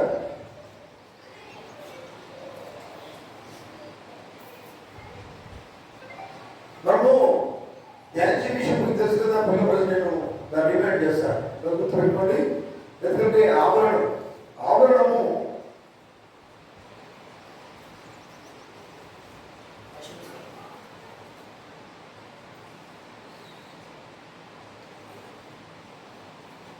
ఆవరణలో కొన్నిసార్లు వెలుగు కలుగుతూ ఉంటుంది. కానీ కొన్నిసార్లు అది మబ్బుగా ఉంటుంది. వెలుగు మాత్రం ఉంటూనే ఉంటుంది, మబ్బుగా కలుగుతుంది. వింటున్నారా? ఆవరణలో ఉన్న వాళ్ళు ఎట్లా ఉంటారంటే వారు వెలుగుంటే మాట్లాడతారు. దేవుని స్తోత్రం. ఆమేన్. వారు వెలుగుగా అనిపిస్తుంది. వాక్యం అబ్బా ఇంత బాగుంది వాక్యం అంటారు, కానీ మబ్బు దాన్ని ఆవరిస్తుంది. అర్థమవుతుందా? మబ్బు వచ్చినప్పుడు నీకు వెలుగు కనపడదు. నిజమేనా? హల్లెలూయా. అర్థమవుతుందా? వెలుగు ఎప్పటికీ ఉంటూనే ఉంటుంది. కానీ వచ్చేది ఏంటిది? అడ్డగించేది ఏంటిది? మబ్బు. వింటున్నారా? హల్లెలూయా. చూడండి, నువ్వు శరీరంలో ఉన్నావు, క్రీస్తు శరీరంలో ఉన్నావని అనుకుంటావు. కానీ వెలుగు కనబడకుండా, వెలుగులాగా జీవించకుండా నిన్ను ఆటంకపరిచేది ఏమైనది? మమ్ములాంటి నీ యొక్క ఆలోచన అంటే నేను అడ్డగిస్తున్నా, లోకపు ఆలోచన నేను అడ్డగిస్తున్నాయి, ముందుకు వెళ్ళకుండా నేను ఆటంకపరుస్తున్నాయి, ఇదే చాలా నేను భ్రమపరుస్తున్నాయి. హల్లెలూయా. అర్థమవుతుందా? ఇది ఏ స్థలమైనది? ఆవరణమైనది.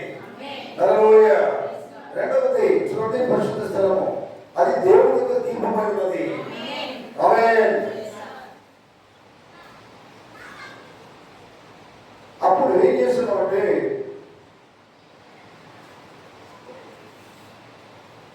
వెలుగు అనేది నువ్వు చూస్తున్నావు, దీపం అనేది నువ్వు కలిగి ఉన్నావు. అయితే కొన్నిసార్లు ఏమవుతుందంటే ఆ వెలుగులాగా నువ్వు జీవించలేకపోతున్నావు. కొన్నిసార్లు దీపం ఆగిపోయిన జీవితం కలిగి ఉంటున్నావు. అంటే అనేది నాకు తెలుసు, కుటుంబాన్ని వేసే కుటుంబాన్ని చెప్పారు, ఇతర గురించి చెప్పాడు. ఇతరం ఎక్కడ వేయబడింది? రాత్రి నేల, తర్వాత రాత్రి నేల, ముళ్ళ పొంగలు వేయబడిన విత్తనాన్ని అణిచివేసింది అంటే తెలియకుండా ఏం అణిచివేస్తుంది? ముళ్ళు, కష్ట బాధలు, ఎరుపులు, ఇబ్బందులు ఇవన్నీ ఏం చేస్తాయి? ఎదగకుండా అణిచివేస్తాయి. ఈ పరిశుద్ధాత్మ పొందుకున్న వారి జీవితాల్లో కూడా ఇవి అణిచివేస్తాయి. ఏంటి? కష్టాలు వచ్చాయండి. పరిశుద్ధాత్మ ముందుకు మేము నడవలేకపోతున్నాం, బాధలు వచ్చేసినాయి, వేదనలు వచ్చేసినాయి, మేము నడవలేకపోతున్నాం, జీవించలేకపోతున్నాం. సమస్యలు చెప్తారు కొంతమంది, ఇట్లా సమస్యలు చెప్తారు. సమస్యలు కాదు, ఇక్కడ ఎన్ని సమస్యలు వచ్చినా కానీ దేవుడు మాత్రం మారడాయన. వెలుగుగానే ఉంటుంది. కానీ ప్రభువు దాటి బయటకు వెళ్ళకూడదు. ప్రభుత్వంలోనే ఉంటుంది, దేవుడితోనే ఉంటాం. ఆమేన్. హల్లెలూయా. అయితే వీళ్ళు ఏం చేస్తారంటే మేము వెలుగులో ఉన్నామని అనుకుంటూ వాళ్ళు ఏం చేస్తున్నారంటే ఇటువంటి కష్టాలు, ఇబ్బందులు లాంటివి వచ్చినప్పుడు ముందుకు సాగలేని జీవితం కలిగి ఉంటారు. అందుకే మనం ముందుకు వెళ్ళలేరు. ఆమేన్. వాళ్ళు దేవుని ఆత్మ పొందుకున్నామని అనుకుంటారు. వింటున్నారా? దేవుని ఆత్మ పొందుకోవచ్చు, కానీ ముందుకు నడవట్లేదు. ఆత్మ ఎప్పుడు కూడా ఇక్కడే ఆగమని చెప్పదు. దేవుని స్తోత్రం. ఆమె చెప్తారా? అందరూ చెప్తారా? హల్లెలూయా. దేవుని ఆత్మ ఇక్కడ ఆగిపోమని చెప్పదు, ముందుకు నడవమని చెప్తుంది. దేవుని దగ్గరికి నడిపిస్తుంది దేవుని ఆత్మ. ఆమేన్. కానీ వీళ్ళు ఏం చేస్తున్నారంటే కొన్నిసార్లు వెలుగుతూ ఉంటారట, కొన్నిసార్లు ఆగిపోతూ ఉంటాయి. అర్థమవుతుందా? ఈ వారం చాలా చక్కగా పడతారు, దేవుడు సంతోషిస్తారు, సంతోషం వెలుగుతూ ఉంటారు. వచ్చే వారం అంతా ఇంకో రకంగా ఉంటారు, మరి ఇంకో రోజు ఇంకో తీరు ఉంటారు. ఇట్లా కాదు లేదు, వెలుగు రోజు అసలు వెలుగు మారడే మారదు, అది ఎప్పుడు తీరుగానే ఉంటుంది. అట్లా ఉంటారు. పరిశుద్ధాత్మ రోజు ఒకసారి ఆగిపోతుందా? ఎప్పుడు వెలుగుతూనే ఉంటుందండి. అట్లాగే వెలుగుతూనే ఉండాలి. కొన్నిసార్లు వెలుగు లేకుండా వాళ్ళు జీవిస్తారు. కొన్నిసార్లు దీపం మసిపెట్టిపోతుంది. ఆమె వారి దీపాలు ఏంటంటే వారి జీవితాలు మసిపెట్టిన రీతిగా ఉంటాయి. అంటే వెలగకుండా ఏమవుతుంది? ఏమవుతున్నది? లేదా ఏమవుతున్నది? అయితే వారు మసిని ఏం చేస్తారు? ఏం చేయలేరు, క్లీన్ చేసుకోరు. ఆ మసి అడ్డనే ఉన్నాయని ఉన్నది అని అనుకుంటారు. అర్థమవుతుందా? తిరుగుతుంది దేవుడాన్ని పొందుతామని చెప్తారు, కానీ మసి అక్కడే ఉంటుంది. కానీ ఏం చేయాలి? ఆ మసిని నువ్వు క్లీన్ చేసుకోవాలా? నిజమేనా? మసి క్లీన్ చేసుకుంటే పాపం అనేది లేకపోతే లోకం అనేది కనుక క్లీన్ చేసుకుంటే అప్పుడు వెలుగు లేదని సిద్ధంగా ఉంటుంది. అవే చూడండి. అందుకనే ఎవరైతే ఆ మసిని క్లీన్ చేసుకుంటారో, శుద్ధి చేసుకుంటారు, వారు ముందుకు నడిచేదానికి ఏ ముందుకు రెండవ అంటే పరిశుద్ధ స్థలంలో వాళ్ళు ఎప్పుడైతే క్లీన్ చేసుకుంటారో, ఆ వెలుగు మసి పట్టకుండా చేసుకుంటారో, వెలుగుతూ జీవిస్తూ ఉంటారో, అప్పుడు వారు ముందుకు వెళ్ళేదానికి సిద్ధంగా ఉంటారు.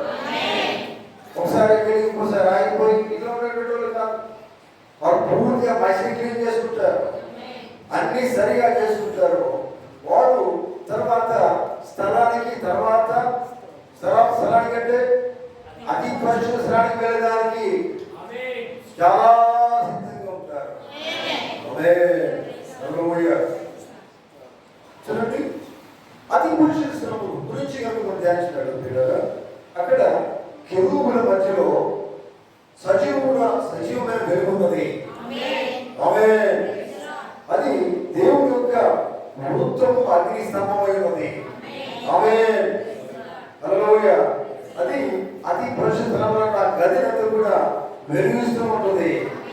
అక్కడ షకీన మహిమ కలిగి ఉంటుంది. దేవుని స్తోత్రం. అతి పరిశుద్ధం ఏ వెలుగు ఉంటుంది, ఏ మహిమ ఉంటుందట? షకీన మహిమ ఉంటుంది. షకీన మహిమ అంటే దేవుని మహిమ ఉంటుంది. ఆమేన్. మరియు ఎప్పుడైతే షకీన మహిమలోనికి నువ్వు ఎప్పుడైతే ప్రవేశిస్తావో అప్పుడు సర్వశక్తుడైన దేవుని యొక్క సన్నిధిలో నువ్వు జీవిస్తావు. అప్పుడు ఈ లోకం యొక్క అంధకారం, ఆశలు, లోకం యొక్క ఉద్దేశాలు ఇవన్నీ కూడా గతించిపోతాయి. ఎంతమంది చెప్తారు? ఎంతమంది చేతులు ఉన్నాయి? 2 చేతులు ఆమె చెప్తాం. ఎప్పుడైతే నువ్వు అతి పరిశుద్ధ స్థానానికి వెళ్ళినప్పుడు, అతి పరిశుద్ధ స్థానానికి వెళ్ళినప్పుడు అక్కడ ఏ మహిమ ఉన్నది? శక్తిన మహిమ ఉన్నది. దేవుని మహిమ అంతా కూడా కమ్మి ఉన్నది. అక్కడ దేవుడు ఉన్నాడు. హల్లెలూయా. ఎప్పుడైతే అతి పరిశుద్ధ స్థానానికి వెళ్ళి ఉన్నావు, వెళ్ళినప్పుడు ఏమంటుందట? నీకు లోకముకి అంధకారంగా ఉండదు. లోకము కనబడదు. లోకముకి ఆశలు కనబడవు. లోకం యొక్క ఉద్దేశాలు కనబడవు. అవన్నీ కూడా మానవ నిర్మాణమైనటువంటి సంఘాలు, శాఖలు కనబడవు. ఏమిటి కనబడవు? కృత్రిమమైనటువంటి సంఘాలు, కృత్రిమమైన ఆశలు అనేవి ఏమాత్రం కనబడవు. అక్కడ కనిపించేది ఒక మహిమ మాత్రమే కనబడుతుంది. అది లోకమైన కాదు. ఓన్లీ అంటే ఒక శకీన మహిమ మాత్రమే కనబడుతుంది. ఆమేన్. అక్కడ అదే శకీన మహిమతో దేవునితోనూ నేను జీవిస్తావు. దేవునితోనే జీవిస్తావు. ఎప్పుడు? ఆవరణలో ఉన్నప్పుడు కాదు, పరిశుద్ధ స్థలంలో ఉన్నప్పుడు కాదు. ఆవరణలో ఉండి పరిశుద్ధ స్థలంలోకి వచ్చేసి పరిశుద్ధమైన స్థలంలో ఉండి అతి పరిశుద్ధమైన స్థలంలోకి నువ్వు వెళ్ళినప్పుడు అక్కడ లోకం లేదు, ఎవరు లేదు. అక్కడ దేవుడు మాత్రమే ఉన్నాడు. అక్కడ శక్తిన మహిమ ఉన్నది. అక్కడ దేవుడు ఉన్నాడు. అక్కడ దేవుడు వెలుగు ఉన్నది. ఆ వెలుగు చేత నింపబడతావు. ఆ మహిమ చేత నింపబడతావు. అక్కడనే అదే మహిమతో నువ్వు జీవిస్తావు. అదే ఏమైనది? నీ జీవితము దాసపడిన జీవితం అయినది. హల్లెలూయా. నువ్వు ఎక్కడ దాసపడ్డా? నీ జీవితము శకీన మహిమ దాసపడింది. ఆమేన్. హల్లెలూయా. దేవుని స్తోత్రం. నీ జీవితము దేవుడు ఎక్కడ దాచుకున్నాడట? శకీన మహిమలో దాచుకున్నాడు. అతి పరిశుద్ధ స్థలంలో నేను దాచుకున్నాడు ఆయన. అక్కడనే నీవు ఉండాలని కోరుతున్నాడు. ఎక్కడైతే నువ్వు ఆవరణలో ఉండకుండా, ఆవరణ నుంచి దాటిపోయినప్పుడు, ఆవరణ నుంచి పరిశుద్ధంలోకి వచ్చినప్పుడు అక్కడనే ఉండకుండా దేవుడు అంటున్నాడు. అక్కడి నుంచి ఎక్కడికి రావాలి? శకీన మహిమలోకి రావాలి. అతి పరిశుద్ధ స్థలంలోకి రావాలి. అక్కడనే దాసపడ్డ జీవితం ఉంది. అక్కడనే దేవుడి చేత దాసపడ్డ జీవితం ఉంది. దేవుడి చేత అభిషేకించబడిన జీవితం ఉంది. చూడండి, దేవుడు కలిగిన జీవితం ఉంది. దేవుడు కొరకు జీవించే జీవితం ఉంది.